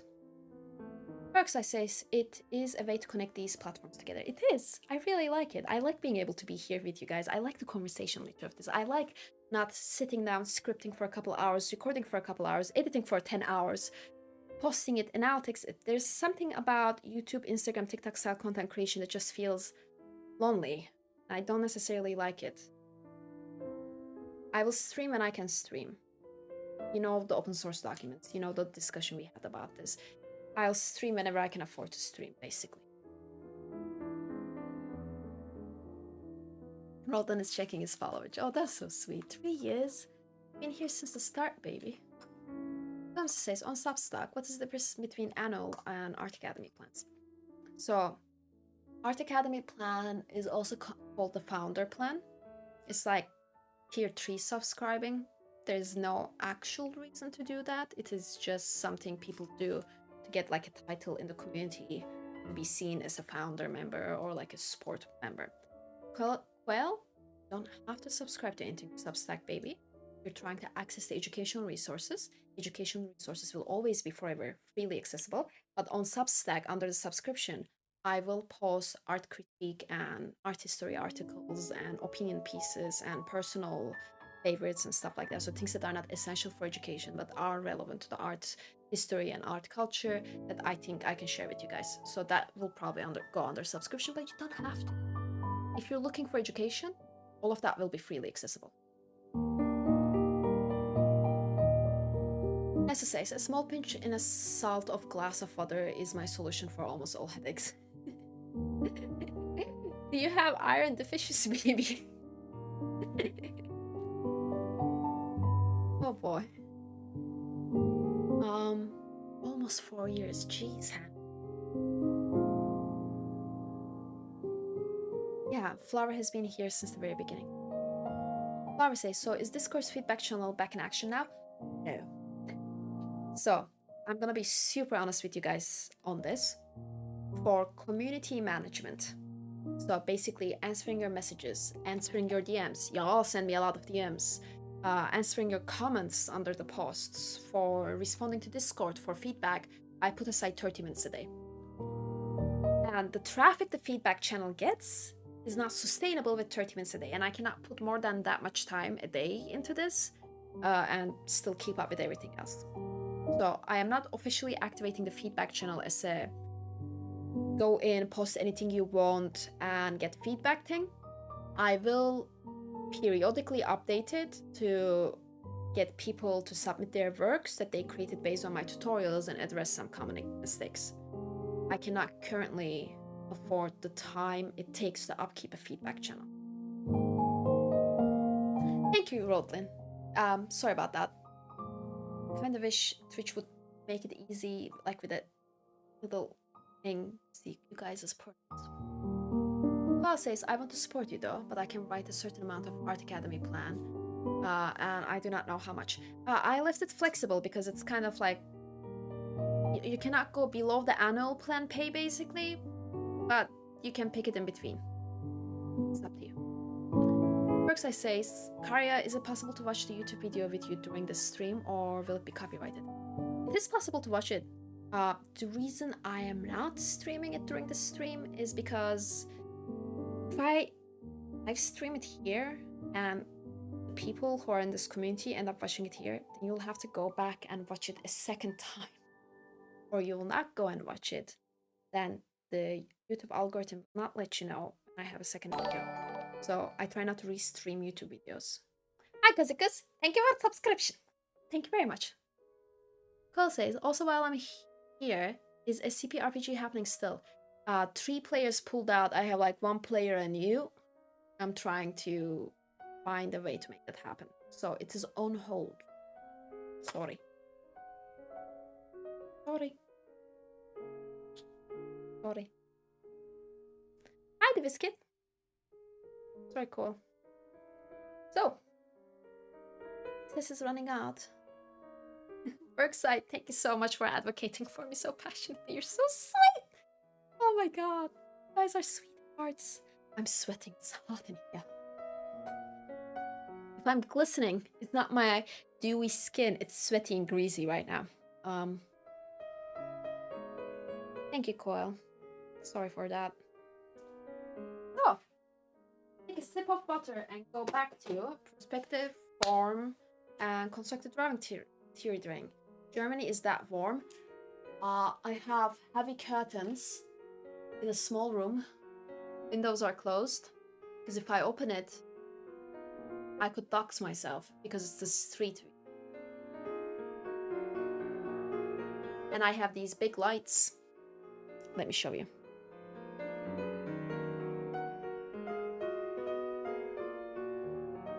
That get quite hot. I'm cooking here. I was blind. I'm sorry. Was not my intention. Thank you, Hannah. Thank you so much. I have so many fans. Camera followed you, yes. Yes, it can do that when I wanted to do that. Worried about you. It cannot harm me. Well, yeah, I'm worried about you guys. You guys are the ones who are gonna have to stare at that. So, I hope you're kinky because there's no other way to enjoy this. How are you not blind? Willpower. I have to stop, guys. Recess over. Go back to class. Clive says also 100% she'll one day forget she might have to camera track on, walk towards the window, and box herself. Yeah, that's why I'm keeping. That's why I'm keeping the curtains closed. Axel says done a page with shoulder. Hashtag pain. It is supposed to hurt. It is supposed to hurt. You can cook an egg on this light. Yes. You see that? Yes. Okay, let's go. Let's go. I'm gonna shower after this. Where's my tablet so I can change this?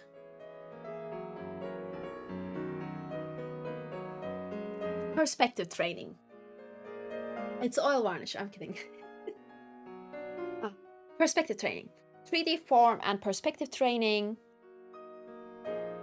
And now I'm realizing I did not take out the papers necessary to show you guys what the perspective exercise looks like. Give me a second as I dive under my cupboard tinky, pull out the suitcase that has my exercises in it.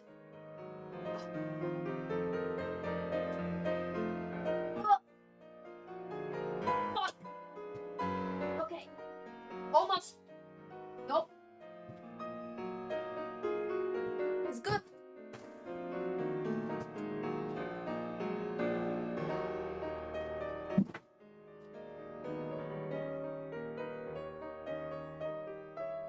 Is this it?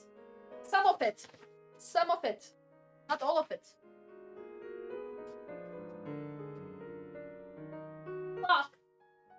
I don't know where they all are. Shit. Okay. Okay. I think this is it. I think this is the bundle of perspective practices.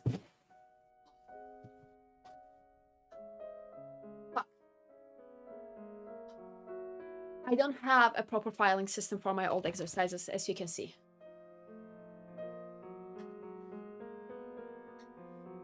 It's too hot for physical exertion.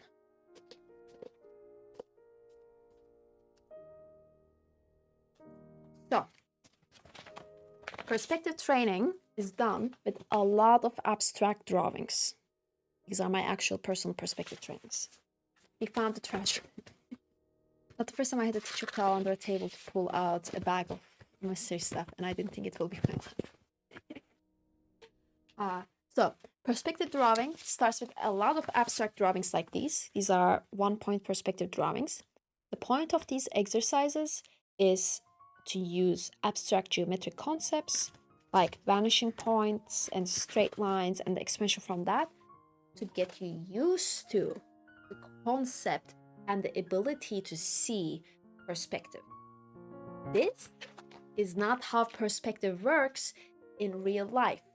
Practicing this does not prepare you for real life. This is more like adding 2 plus 2 and 7 plus 9 to learn additions so you can navigate mathematics in real life. This is extremely abstracted. This is not organic. So for a while, you're going to be doing these abstracted perspective drawings with the end goal of being able to, with your eyes, guess where the perspective boxes are supposed to be without drawing these guiding lines. You're going to train your eyes to guess based on a picked vanishing point, pick point on the paper, to draw a box that accurately descends like this. The way we do that is first we let you draw the guidelines. So these guiding ghost lines you see at the center, we first let you draw them and use them as the guidelines for 3D boxes, the simplest shapes. Later, we push you further and further into not drawing these guidelines. Then you have to draw them on your own. And when you draw them on your own, you'll be checked. Oh yes, there's grading in there. I'll show you a graded one.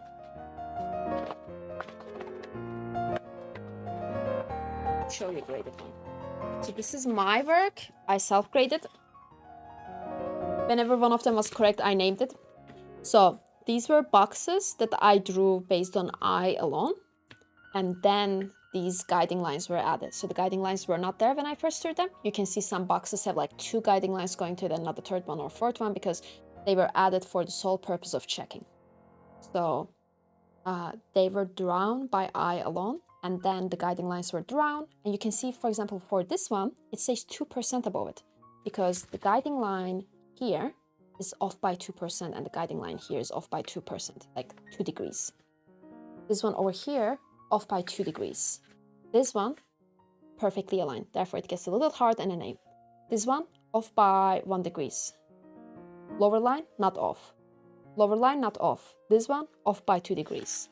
So this is how we check it. We first draw it with a lot of guiding lines. Then we try to draw it by eye alone. Then we draw the guidelines on it and check how accurate it was. And if something was inaccurate, we note it and we redraw it. That is so fascinating. Yeah. The point of this is training your eye to be able to guess abstract perspective. Why is that? Because life doesn't work like abstract perspective. You're not going to have a single vanishing point. Every object is going to have its own vanishing points. I wish I was joking. Literally every object around you has its own vanishing points. This little thing exists in 2-point perspective because you're kind of seeing it flat and it has its own vanishing points. But me, look, now I'm 3-point perspective because I lifted my arm and it has 3-point perspective affecting it. Then I pick up a random object and I pose with it. Suddenly it exists in 1-point perspective because it's kind of flat to an axis. Then I tilt it. Now it's in 2-point perspective. Then I edge it. Then it's in 3-point perspective. That is the problem. Life does not work with abstract vanishing points and limited vanishing points. Perspective is a fluent thing that affects every object based on its position to your eye level, its angle to the eye level, horizon, size, how much beyond your eyes it goes. Every object has its own perspective dynamics. And for you to be able to look at a room and understand every single thing that is happening with the perspective, you need to basically install the software for abstract perspective into your brain. That is what perspective training is for. So that's why the tedious studies, that's why so many students quit here. They were not expecting installing abstract mathematics and 3D modeling softwares into their brain while learning how to paint. Then you hit them with it and they're like, I want to go home. And you know what? It's fair. It's fair. I hate perspective training too. It's necessary. It's absolutely necessary. So it starts with abstract drawings. 1 point. You check it. You make sure it's accurate. You move on. 1 point becomes 2 points. 2 point becomes 3 point. So 1 point, 2 point, 3 point are the first abstract versions you learn. How long did it take you to be good at perspective? I did my perspective studies actually a couple of years after I started driving, so I had some accidentally developed perspective skills. With that, me to complete perspective studies took me about 2.5 months to 3 months. Like I had some accidentally learned stuff that I could not place, and I had a lot of line control training, so I did not have to worry about the accuracy of my lines and stuff. So I'm not a great example. I will say this: talent exists. Talent is the speed at which you learn. For talented students, so students who learn exceptionally fast, and for intensive training talented students, so the students who practice 4, 6, 8 hours a day with focused practice and regular feedback rounds, perspective training can be done as fast as 4 to 6 weeks.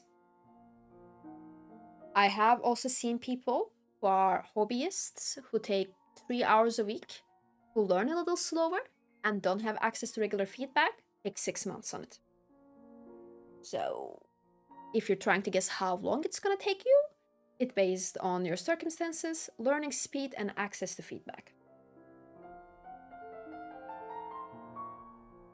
Pascal says talent is the speed at which you learn. That's a good expression. Yep.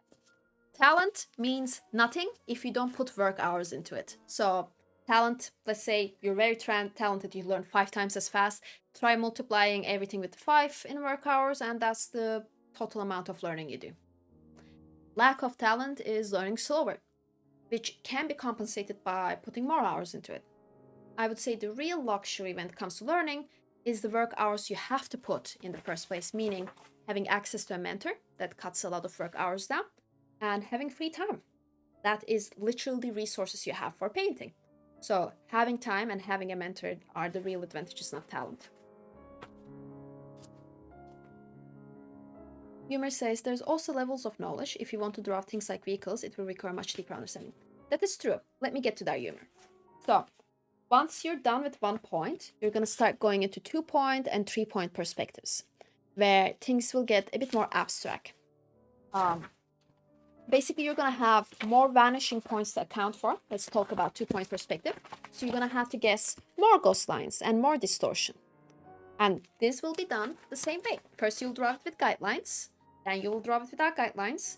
You'll mark it. You'll work on your accuracy. If your accuracy is shit, you can use rulers at the beginning and you'll try to drop them. You'll practice until this builds in. After 3-point perspective, after 2-point perspective, there's 3-point perspective, which is kind of like the experience you get when you look up to a very large building. So it's torques into the distance and to the sides and upwards and downwards. So 3-point perspective, you have to account for 3 vanishing points. So a total of 6 ghost lines, guiding points for each piece.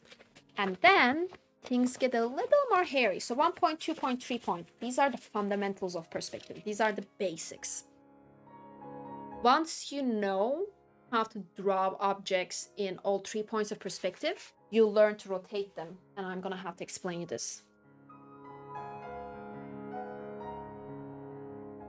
Kim Gi, who handled perspective, tricked it, and made it crazy. Mostly he was having fun for the genius. That is amazing. I know his work. So, this is in 1-point perspective. The front is almost flat. There is a descent here. But as I rotate this object around, it's going to become 2-point perspective and 3-point perspective. So as I keep rotating this object, the perspective shifts. The skill you learn after 1 point, 2 point, and 3-point perspective is taking a single object and rotating it around its own orbit. You're going to learn how to rotate objects on their own, and we're going to start with cubes. I don't have exercises dedicated to that, and that is a warning I will give you. I quite often recommend dravabox.com, the website, for perspective training, but they skip this step. 1 point, 2 point, 3 point exercises are on point, maybe lacks some variations for cylinders and 3D objects that are not cubes, but they are still on point and you can blindly follow them without running into problems. The spectrum might be narrower than I would like, but at least there's no gaps. It is when you finish 3-point perspective, they skip the rotation. And without the rotation, they go into what we call orbital perspective. And without rotation, you'll not be able to pull that off. Let me catch up with the chat real quick. Queen says, how good should you get on those box drawings before moving on to trying using the knowledge gained in actual drawings? How can you tell time to move on? Can you base it on something, for example, how many degrees of... So before moving on from 1 point to 2 point or 2 point to 3 point, I try to make sure that your mistakes don't go off of 2 to 3 degrees at most. But remember, it is about developing the abstract and consistency. So if one of them goes off a little because you had an unlucky day out of 20 boxes, that's perfectly fine. As long as you start seeing that you're reliably able to draw these boxes in these abstract spaces, you can move on to 1 point to 2 point to 3 point. But you don't go from 3 point to real drawing. Not that fast. I'm gonna ask you to use a comment. It's gonna be ! advanced perspective. This is not drawbox.com. Drawbox.com gives you fundamentals of perspective. This is a YouTuber that I keep mispronouncing the name of. You're gonna get a link to his YouTube account. He gives YouTube tutorials on theory of perspective, not exercises, theory. And you can see in his videos how much more theory you need to be able to draw something from real life at random. So if you were to go out and pick a random object and try to draw it, you probably don't have enough skills yet. You need to be selective with the objects you pick and draw. If you were to set up a still life, let's say a plant pot with plants in it, and you want to draw it and it's eye level and it's at a reasonable angle, you can do that. At 3 point perspective, you have enough perspective knowledge to do that. You don't have yet sketching or constructive drawing theory skills. So we don't go from perspective to real life just yet. We are actually a little far from there. So 1 point, 2 point, 3 point, rotating objects. This exercise is done usually with a cube. You first take it from the front, then you try to rotate 45 degrees, 45 degrees, 45 degrees. Then you try to rotate it up and to the side, 45 degrees, and try to create every variant of it. And you can cross-reference this to an actual cube. When you're drawing it, you use your perspective knowledge to do this.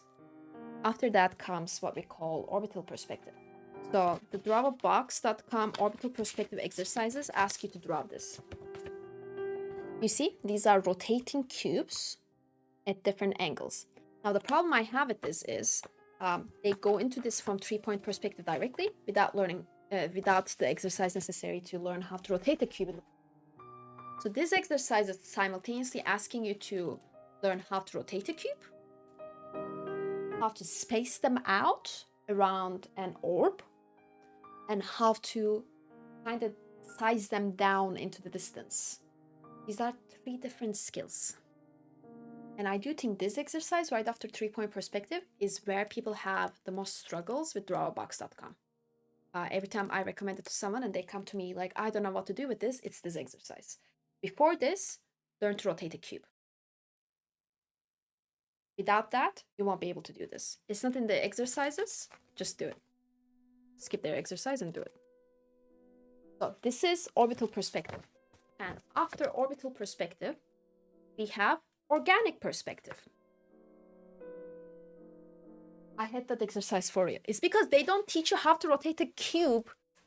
Then they ask you to rotate a cube and space it out into the distance of an orb without teaching you how to space things out.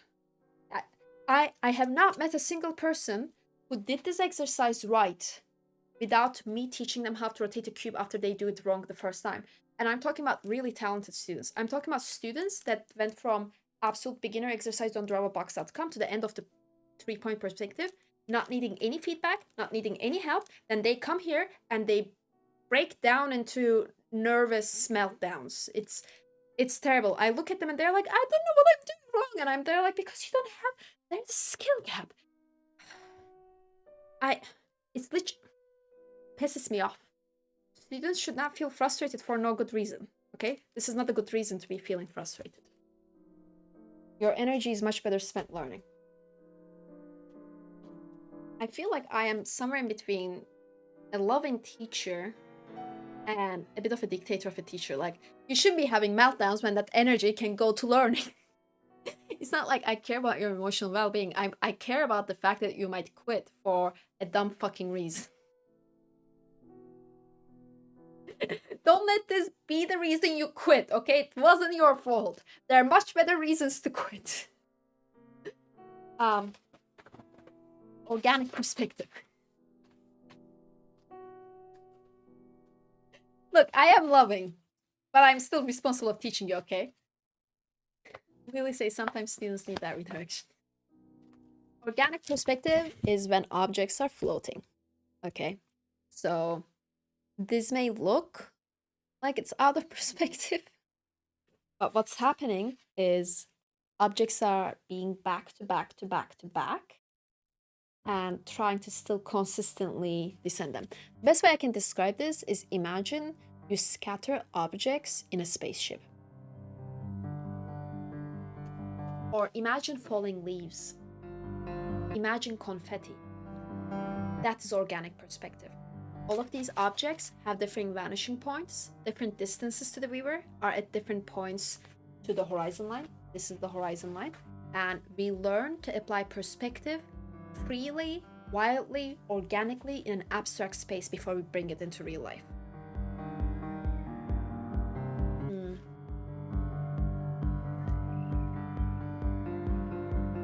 Sir says, life is tough, spent frustration in learning. Exactly. Rashoi says, it helped me to learn 3D while learning perspective, kind of very related, but may not help others. What helped you? Back Chris says, I wonder if I will be able to do that exercise after all these gap years. Of course you will be. Okay, drawing is a pretty muscle-based skill. Some analytic skills degrade, that is true. Some things are in the mind, but it is a pretty muscle-based skill. Hi, Jibisin. Thank you very much. Thanks for following. So, organic perspective. This doesn't make sense. There's no way to explain organic perspective exercises because it relies on the software you develop by practicing 1 point, 2 point, 3 point perspective and orbital and rotational perspectives. When you develop those skills to the point that you can, by memory alone, rotate objects and put objects at different perspectives and orbit them around objects, then you can start using your imagination, combining all these skills into organic perspective. So, after organic perspective beginner level is closed. There's also advanced perspective. You don't have to learn advanced perspective. You can learn advanced perspective. Do I recommend advanced perspective? Don't yet, okay? By the time you're done with this, you're gonna be like up to here in box drawings. You're gonna be tired. You're gonna be so eager to draw something that has more than 6 surfaces. You're gonna be itching to have fun. You're gonna be like, I'm not sure if I like drawing it. So when you're done with this, quit perspective for a while. Take a gap year. Take a break. Go on a vacation. Okay? So advanced perspective, leave it for later if you can, for the sake of emotionally recharging yourself. Rashoi says 3D, it helped me see space better, somehow be more able to rotate things in my brain, not actually draw that. Oh yeah, perspective training. After the perspective training, students usually develop the ability to imagine things and rotate them in their brain. Because, you know, that's the software we're installing into your brain. You're gonna be able to imagine a cube and spin it around in your head, literally. That's what you get after drawing it 100 times. But yeah, it's a pretty essential skill for drawing. So, that is the point where perspective fundamentals are closed. Advanced perspective exists, and it's skills like using perspective grids to scale things.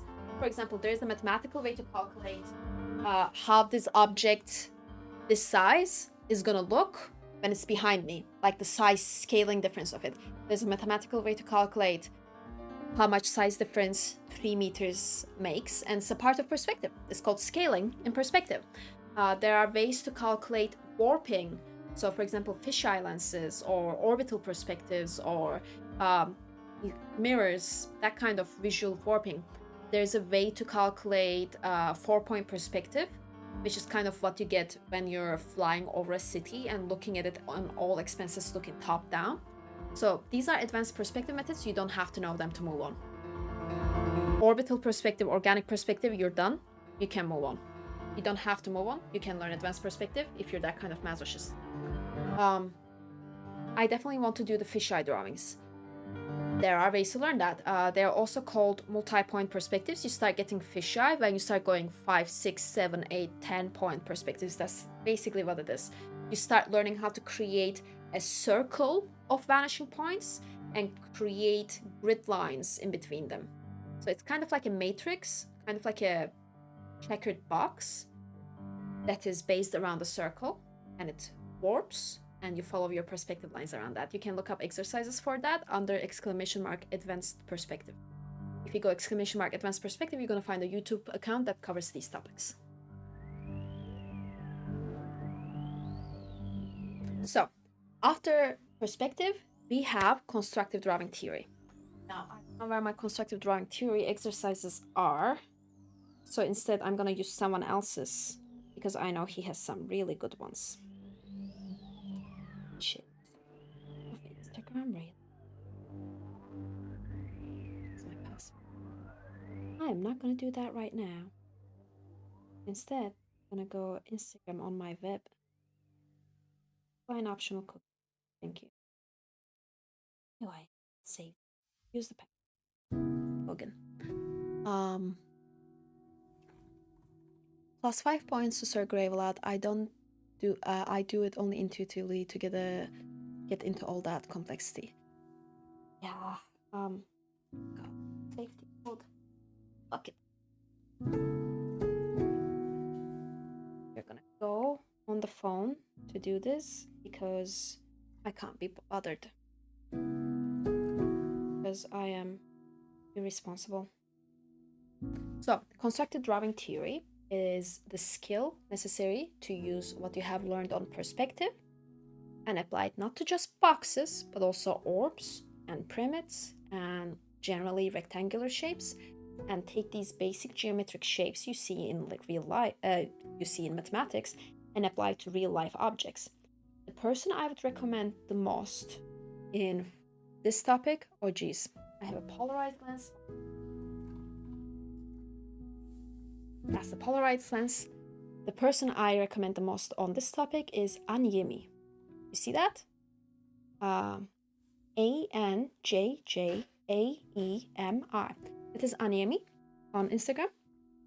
He is a teacher for Korean art examinations. Korean art university examinations heavily focus on constructed drawing theory as an essential skill to determine if a student's fit for an art course or not, and that's why his whole account is on this.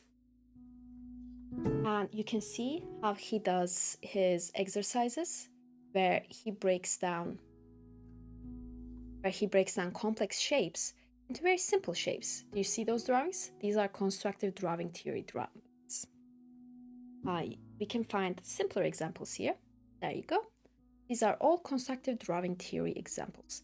Every complex shape you see in real life can be broken down to simple shapes. This is called constructive drawing. The way we train that is at the end of the perspective training, after you learn organic perspective, after you learn all that, we learn to put different round and different shapes into perspective.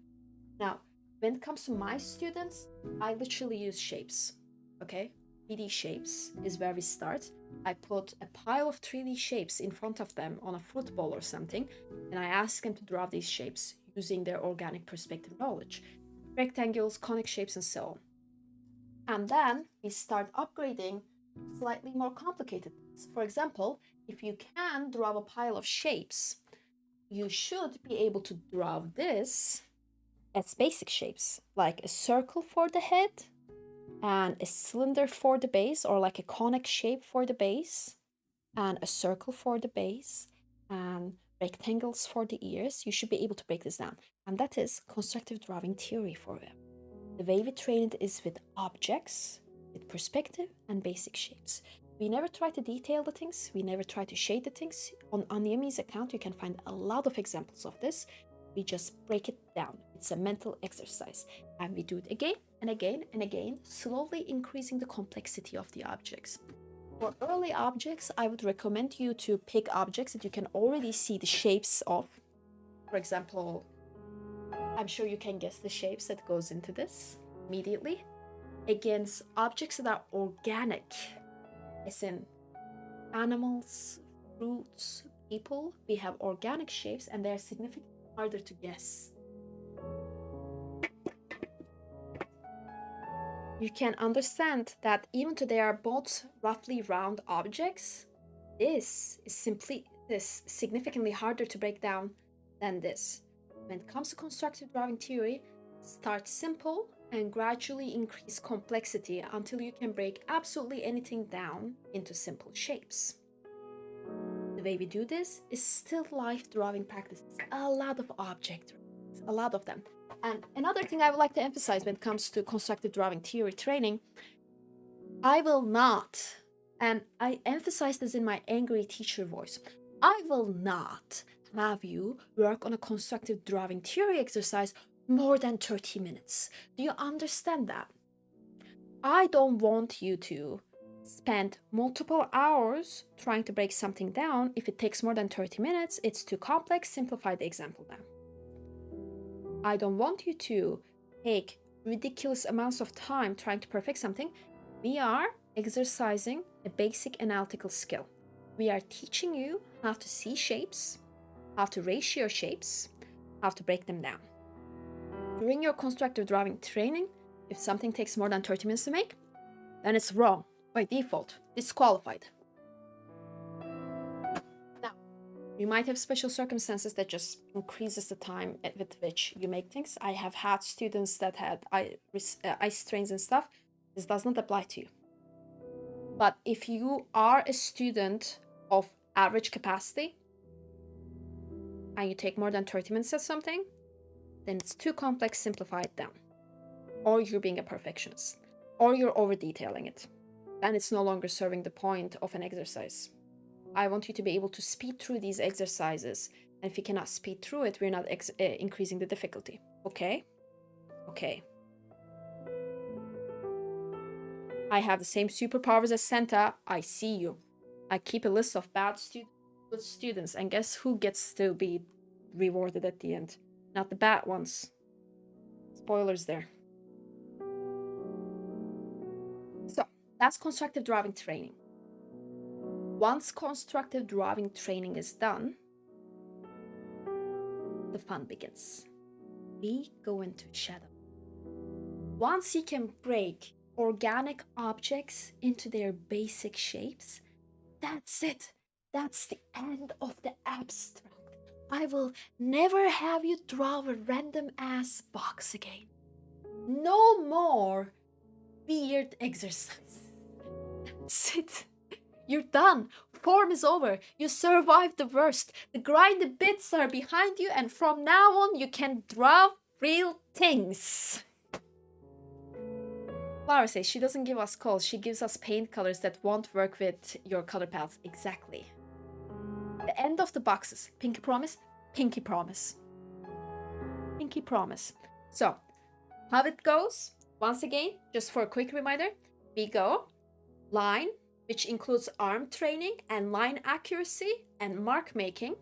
Shape is a part of line. Basically, every line you close becomes a shape.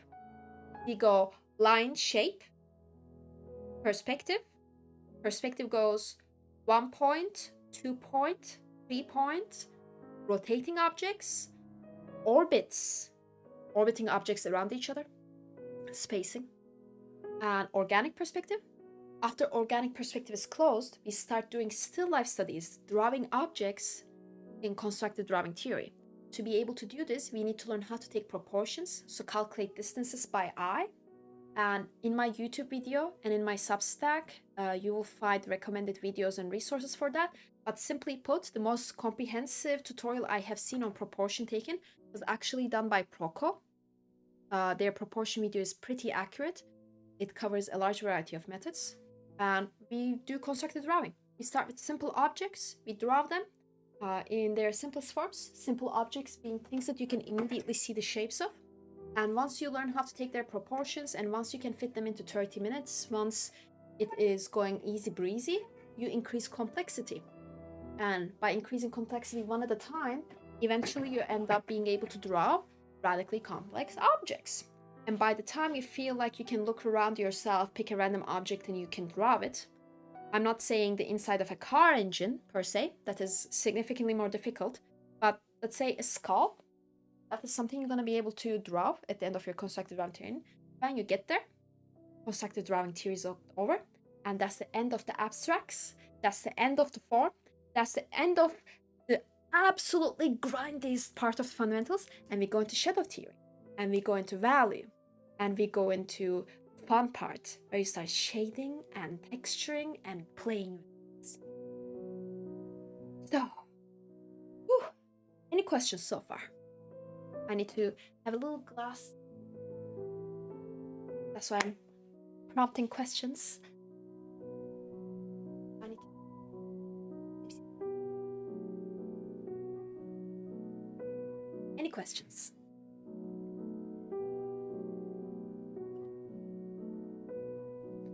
Do you have butter or tinea? This is cranberry tea. Forgot to fill my water bottle.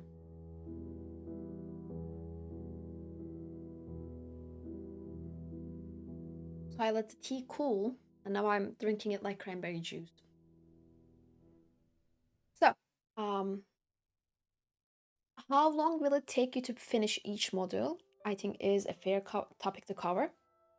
I think for someone to be done with constructive drawing theory, for the average student that can put in like an hour a day, that takes a while. Like if you're just using your after work hours, you're putting an hour a day, and maybe like just your Sundays kind of thing, taking the Sundays as a full study day, and maybe getting regular feedback and exercising a lot, and you have average learning speed, you can expect about a year to be done with line, shape, and form including perspective and constructive drawing theory. Now, if you have intensive training with a mentor looking over your shoulder, so if you have an art university that actually teaches these fundamentals, most of them don't anymore. I wish I was kidding, art universities don't teach these properly anymore. But let's say if you have private classes, if you have a mentor, maybe your family members are doing this and they're teaching you these, and you are taking 6-7 hours a day or 5-6 hours a day to practice and getting regular feedbacks, then you can probably get there in about 6 months. Now, this changes from person to person, talent to talent, resources to resources, good teachers, bad teachers, frequency of feedback. Past experience matters a lot. Maybe you have been drawing as a hobbyist for a couple of years and you start these exercises and things just start clicking into places because there were these habits you picked up that are actually good habits and suddenly you're ahead of the curve. But yeah, I'm trying to give you guys an estimation of how long this kind of training takes.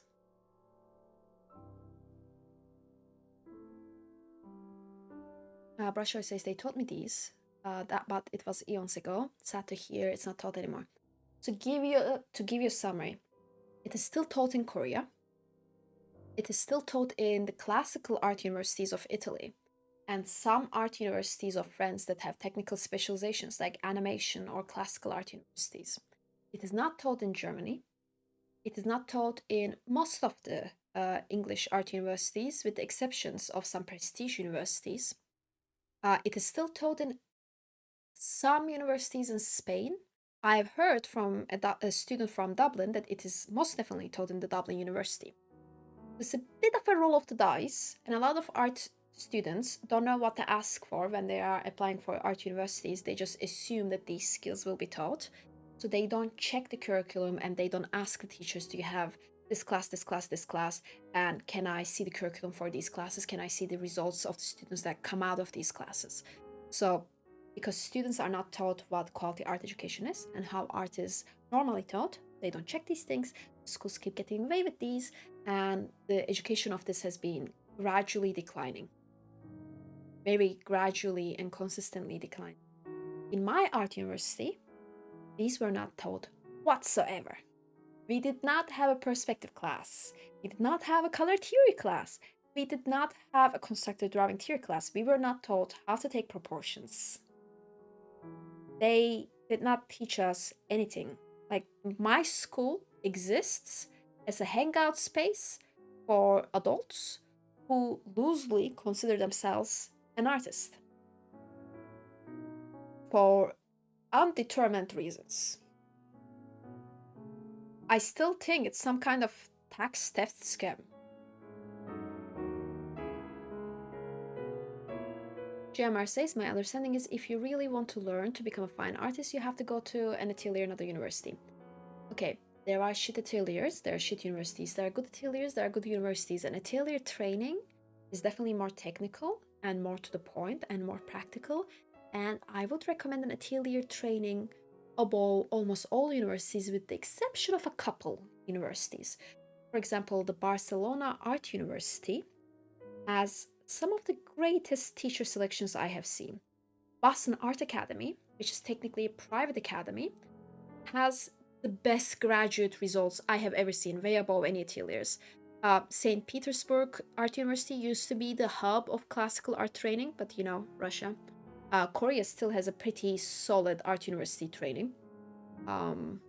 Italian guild style art academies, like the art academies that emerge from the guilds, still follow the atelier style training methods.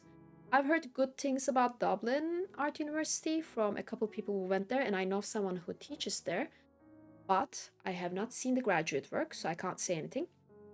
The students who graduate from Florence Art Academy all paint very well, but they also talk a lot of shit about their teachers, and it's a very competitive university to enter.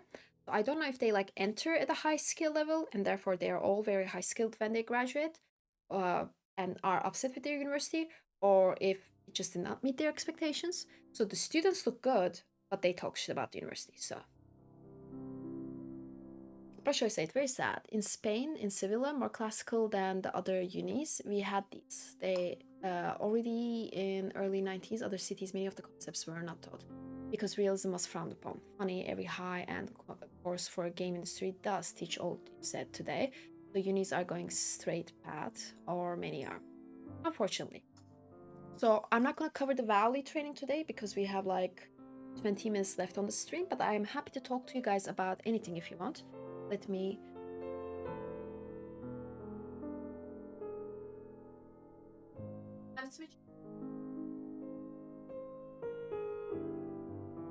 let's switch to chat, and if you guys want, we can talk about this topic, why this decline is happening, and where you can seek art education, under what forms, and maybe for what purposes. Happy to cover any of your questions, and we can also just casually chat if you want. Real quick, I'm gonna bring my painting back because I like it in the background. Because I'm a visually motivated person. Wants to have a fancy background. Noise. Noise.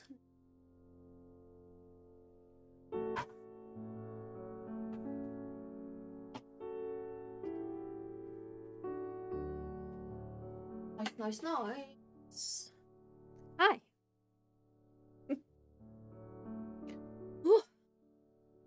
So for people who may not be familiar with it, art universities around the world have a tendency to follow the art market, the art culture.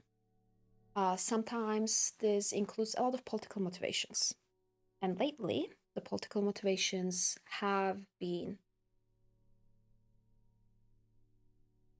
aggressively anti-classicist.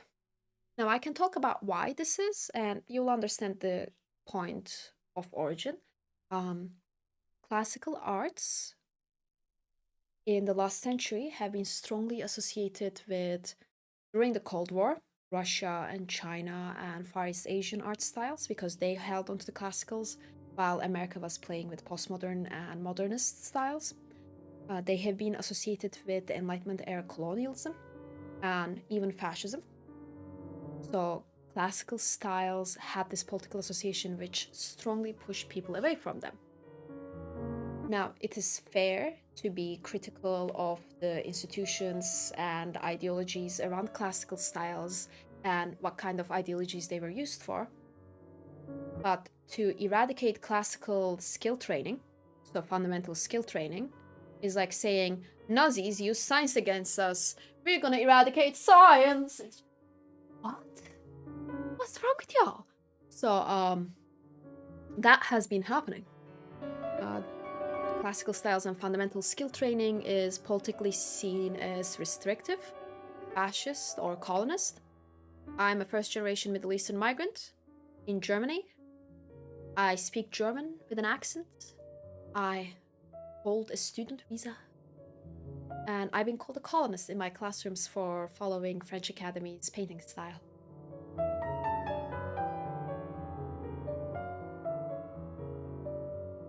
By Belgian, by the way. And like, anyway, so there's that.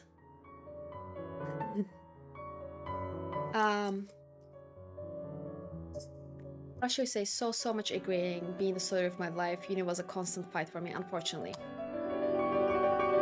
Brushoy says, I prayed for uni with 3 classical painters who trained for uni access the old way, better the chance what I thought, to be honest, yep. That cube is on your mind. Which cube? Schwachsinn, sage ich nur. I agree, I completely agree. But still, there is a political move against fundamental training and classical styles and anything really that predates Cézanne, anything that predates Impressionism, because it is politically associated with fascism, oppression, Enlightenment, colonialism, and so on. Now, I do think we should dismantle ideologies that come with classical styles. I disagree that we should stop giving art education. Like, well, anyway, the broken up floating cube. Backers says chocolate frozen yogurt and sliced banana. What?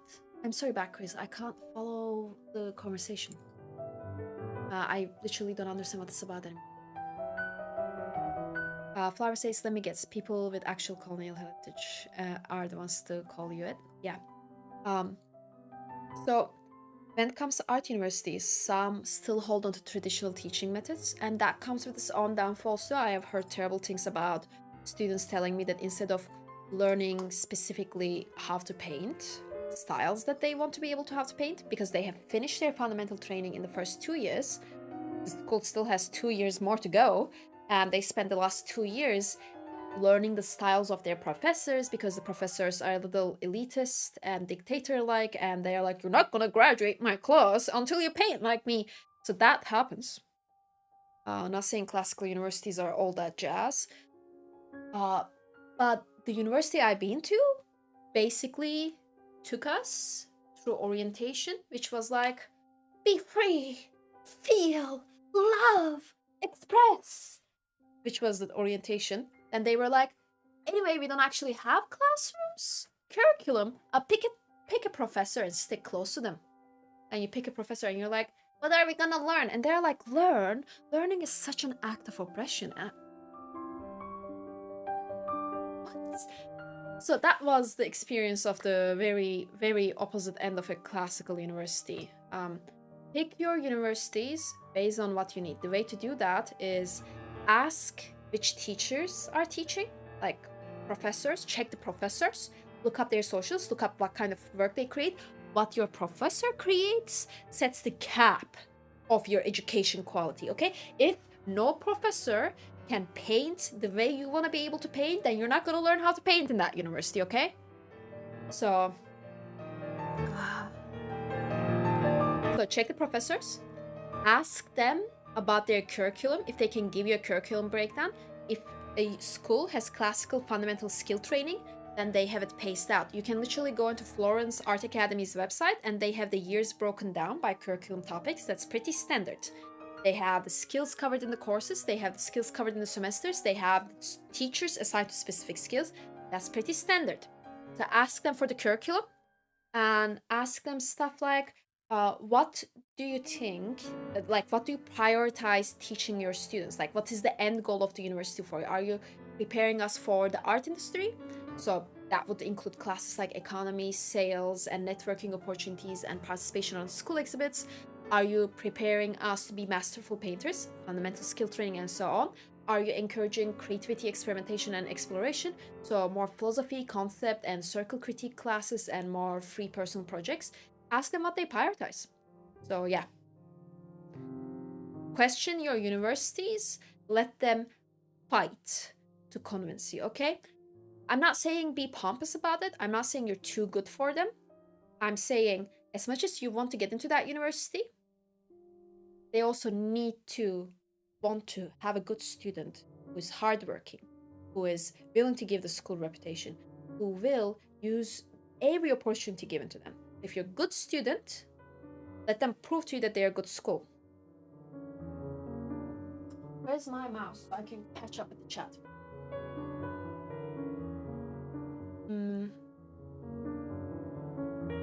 Kyle says, how expensive was that uni? Did it have a good reputation? It did have a good reputation. I'm in Germany. Universities are free. So there's no such thing as an expensive university here. It was expensive to come here, live here, be here. It cost me years. Like, I enrolled in university at 20 years old, but about 19 years old. But my migration process, the preparation for it started at 15. I had to take German classes and I had to save the money to migrate. Just to migrate, I had to have 12,000 euros in savings to prove that I can look after myself. So it cost me a lot, but the university itself doesn't cost anything in Germany. Here for free says, I enjoyed listening to your lectures on art history. Oh, thank you very much. Would you like me to recommend you, by the way, an amazing art history professor that makes all of his lectures publicly available on YouTube? Amazing guy. So if you like art history lectures, that guy is great. Travis Lee Clark, !Travis should give a link to his YouTube channel. Brushoid says, one teacher to about realism. Why are you afraid? Why realism? Be free. Another was offended for me picking Velasquez for my final uni project last year, and that he doubted my intelligence and was surprised for this, as I knew I had started the maths career. I expected to be smarter. A professor tried to convince me out of doing classical styles by telling me that they were redundant and they belonged in dusty old history books and not on anyone's walls. He said that classical styles are not relevant anymore. They have not been relevant since Cezanne. They're predictable, uninspired, redundant. And like, I was in a class in front of people. It was a circle critique thing. Like, I presented a piece, not this piece specifically. I presented a piece, and instead of talking about the piece, which what the critique circle is about, it's about the piece. I'm not the drama here, the pieces. Okay? We're looking there, not here, there.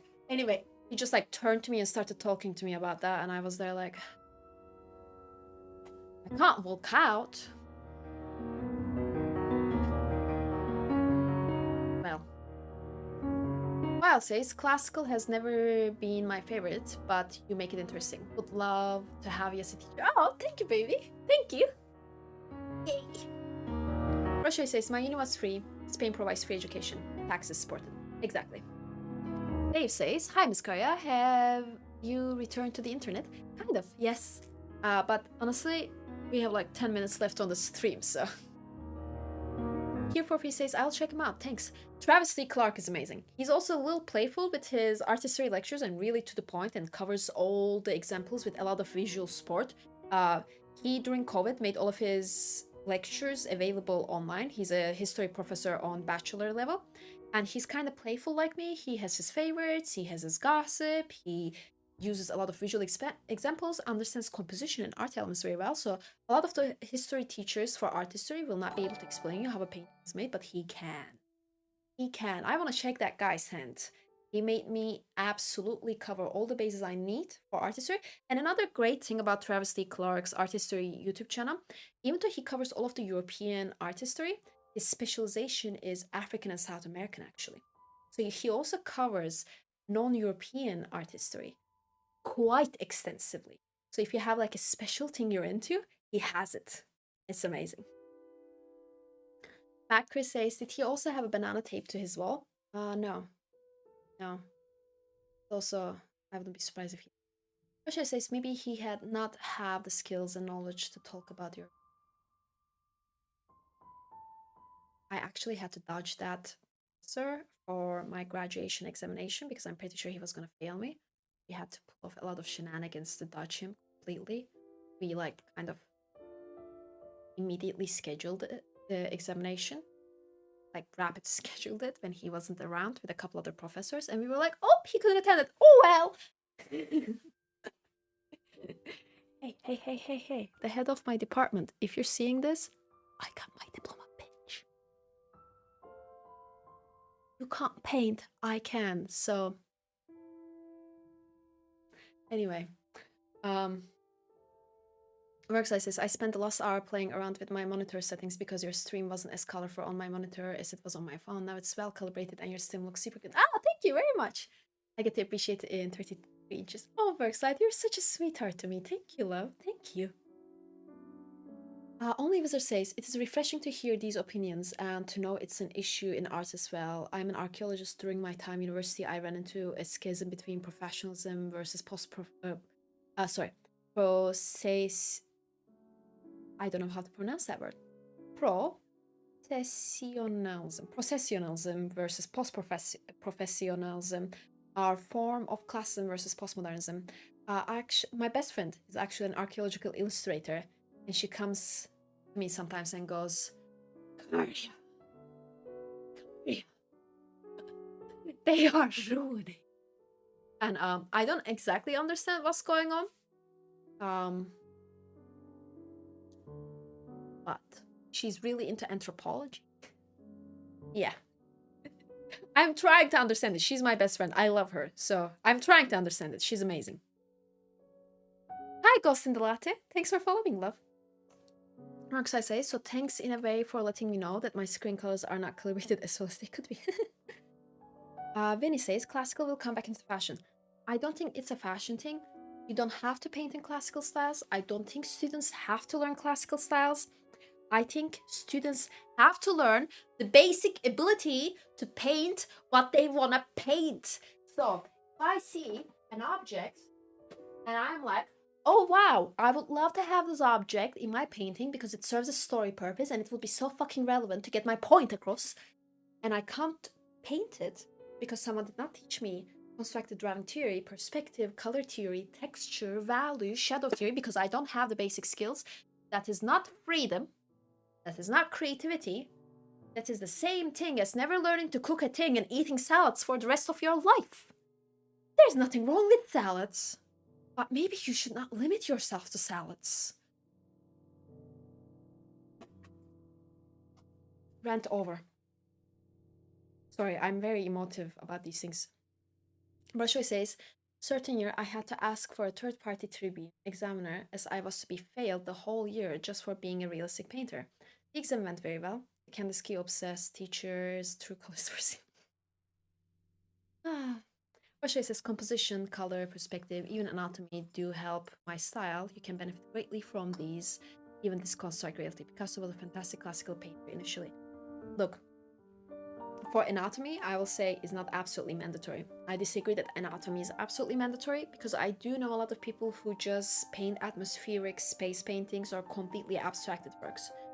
So if you know you're not gonna work with figures because it's simply not in your interest, you can skip anatomy. And that's how I like to teach.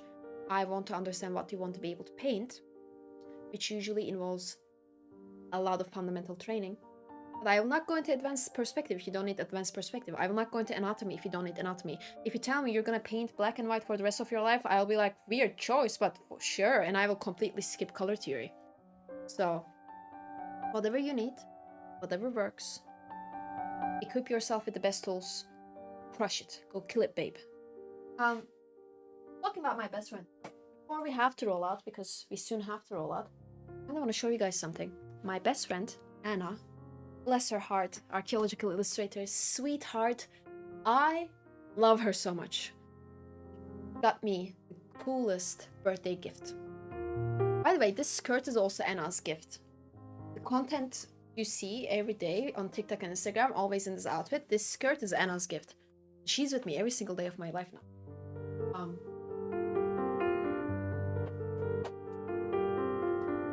Anna likes secondhand shopping. And Anna, while secondhand shopping, found something that a very analytical art education painter like myself, who comes from scientific background. I come from a family of doctors and surgeons. The way I learned art, like I had to self-teach a lot. They taught me how they learned anatomy and dissections at school, and I used the same learning methods from medicine training in art, which was honestly scientific method. So for someone like me who loves precision, someone like me who loves training, abstract works like perspectives, draws a lot of them, someone like me who is trying to create educational resources for you guys, like printable books and stuff with a lot of worksheets, and needs the precise tools to design them, and thought that she will design them digitally, but now has the opportunity to absolutely hand design whole books, because here is a precision ink drawing set, a classical full set, no pieces missing, gift from Anna. It is so beautiful. You see that? That little dial? That is for how thick or thin the line should be. It calculates in millimeters, and it changes how close that tweezer tip is. And in between those tweezer-like edges, ink is kept. It's a dipping precision. They are like knives. They draw lines in the way surgical scalpels cut. They are amazing. And I am so amazed that she could find this in secondhand. She didn't tell me how much it cost. And she would think to buy it and bring it to me as a birthday gift and hide it almost a year until my birthday came around. I'm just... It dropped. Technical drawing, full weapon inventory. Yes. Looks a bit like medical tools. I love them. I love them. They're mine. They're my precious. Anna, if you're watching this, I love you. Antique medical tools. I love them. Reminds me of watching restoring tools. They're amazing. That's a sweet find. It is. And this got me considering. I'm gonna prepare all of your YouTube tutorials, all of your downloadable sheets, everything digitally. So your resource and materials are gonna be done and made. And I think once the fundamental curriculum is done, so once we cover line, shape, form, value, and a little bit into color theory, and a little bit into texture, and a little bit into space, very little. Those are the specialization fundamentals. But once we cover the first chapter of fundamentals with the first 4 skills, I think I might consider putting together a completely handwritten workbook where even the margins of the pages can be drawn with precision tools. It's like a very special book. I will see and find if there's like a printmaker who can work with scanned images rather than standard PDFs with text, and see if I can make them.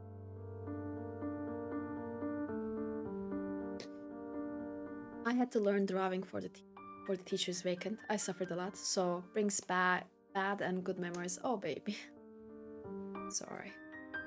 If Fox says, just a little theory and a lot of practice. Yes, just a little theory and a lot of practice. Casper says, you look like you're doing financially better or have just upgraded a lot of stuff. I am doing financially better, but that's because I have a day job. So I have a freelance job that I'm taking roughly 20 to 30 hours a week too. And on top of that, I'm creating content. So I'm kind of pulling off 60-hour weeks right now. I have some savings. I worked this year very extensively and I have savings. And I'll be able to afford going like this for a while. The 20 hours a week is not making all of my expenses, but I have time. I have time to make up for it. So I am testing with the time I have to see if I can make this channel self-sustaining, create the basic funds necessary to keep this going, and not take on more work hours. And if possible, cut out my work hours completely so I can create more educational resources. I want to be able to create resources full-time, and I'm trying to do that. if you want to know what that process is looking like, if you want to know the steps towards that, if you want to know what my strategy is like and what I'm doing with every channel, this channel is completely open source. So my audits, my analytics, my strategy, what I post, my experiments, my daily logs, all of that is open source available as data. Exclamation mark open source will give you the document where I keep all of the logs. The reason I do that is for those who want to create content themselves.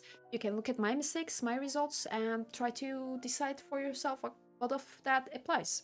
If there's insights there, it's yours, baby. Russia says digital is faster though, but handmade has way more value. Today, more with AI around, more sellable indeed. I will make the digital first because what I want is for you to have good quality education resources as fast as possible and as easy as possible to access. So we will start with completely free digital tools and try to get them sponsored. And after all that is done, maybe I will create like a premium product that basically has the same educational value as the digital tools, but for those who can afford and want something fancy, they can buy like a printed book with a lot of work pages and stuff. And we will use those funds to create the second chapter of our educational resources. I'm trying to make sure that nothing has to be sold if it has educational value. Gamer says that's a book called Dynamic Bible by Peter Hans that is written in that style, completely handwritten. Oh, that sounds very nice. Nev says, I'm confused, Karya. Your background looks the same, but you change places. I'm in a different place, same furniture, and it is indeed a little bit better gear. Let me show you.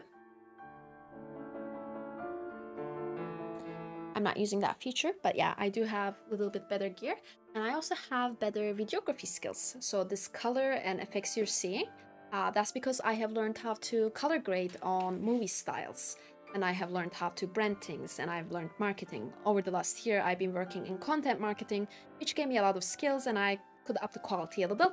And it also gave me hardware because, you know, when I was doing the freelance work for companies, it was tax deductible, and a lot of the companies were also willing to cough up a bit extra for me to upgrade the hardware. So I got a lot from the last year.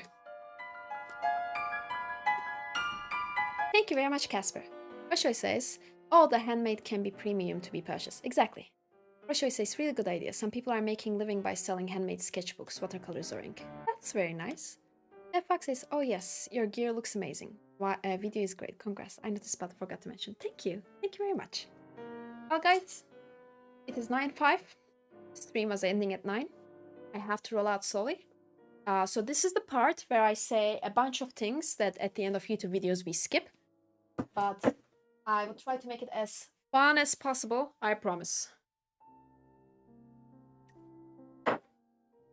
I have a Substack where I will be sharing all of the educational resources for free. So worksheets and learning plans and stuff like that, all of that will go there. Today it got its first article with the YouTube video release. So that's the free part of Substack. And the subscriber part of Substack, I'm going to put stuff like art history articles, opinion pieces, aesthetic philosophy pieces, personal essays, and stuff like that. The things you don't need for art education, but if you like my mind on art, you might enjoy it.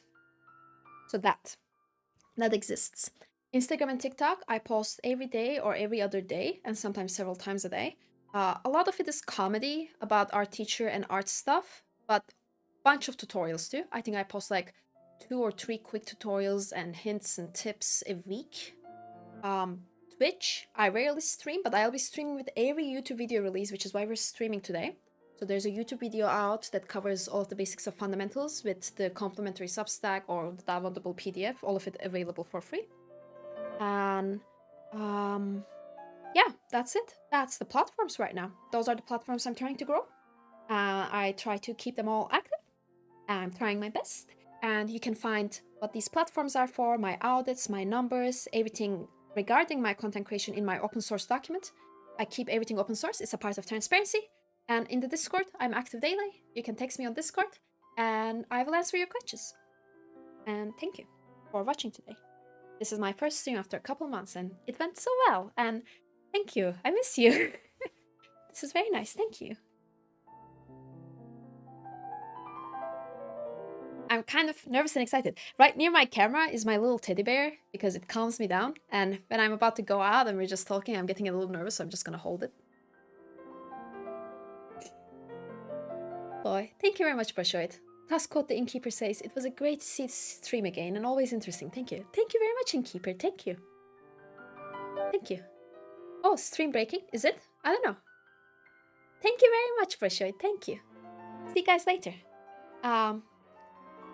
She came back with a new name and a beautiful smile. Oh, a little note. When Twitch lets me change my name again, so in 2 weeks, the channel's name is gonna change to Big Brush Arts. Just as a heads up. Because Twitch is not letting me change my name more than once a month.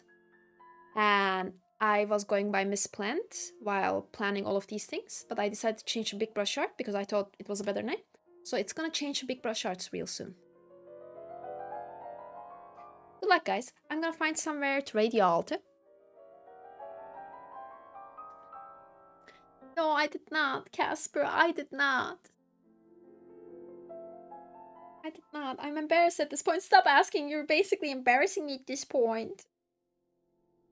Okay, how do I... Again. This has been so long. This has been... That's active. It does quick actions. Raid the channel. Who am I raiding?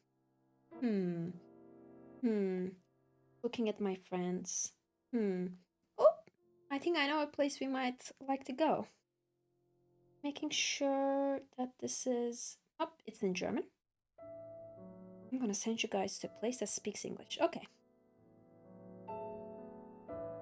Okay. A smaller chat, because I feel like we don't want to be in a 100-person chat, 150-person chat. We're going to a smaller chat with good vibes and art. Thank you. Thank you. Thank you. Wait, did the raid start? I thought I started it. Am I that bad at this? Did the raid start? I'm confused. This is gonna raid out while I'm like middle of it, right? Just noted you're co-streaming on YouTube too. Yes, yes I am. Oh, raid did not start it. Oh shit. Oh shit, I failed. Raid the channel. Go down. Select it. Start raid. The target has disabled raids. Who does that? What do you mean you don't want our friendship? Okay, I'm so glad I did not name the target because now I can shit talk this. What do you mean you don't want friends? What do you mean? Okay. Mic off. We don't want a mic off. Ooh, this guy looks real cool. Let's go to him. I don't know if this is gonna be a good stream, but it looks cool. Forced friendship. Forced friendship. Forced friendship. That's what we call the raids now. I'm kidding. See you guys later. On Discord, I announce the raids and also on Instagram stories and TikTok stories, but that's easier to miss. So, stream notifications are there. I always schedule them like a couple days ahead. So, stream schedule also up here. But I don't have regular streams. So, good luck. I might have regular streams soon, but good luck. Bye.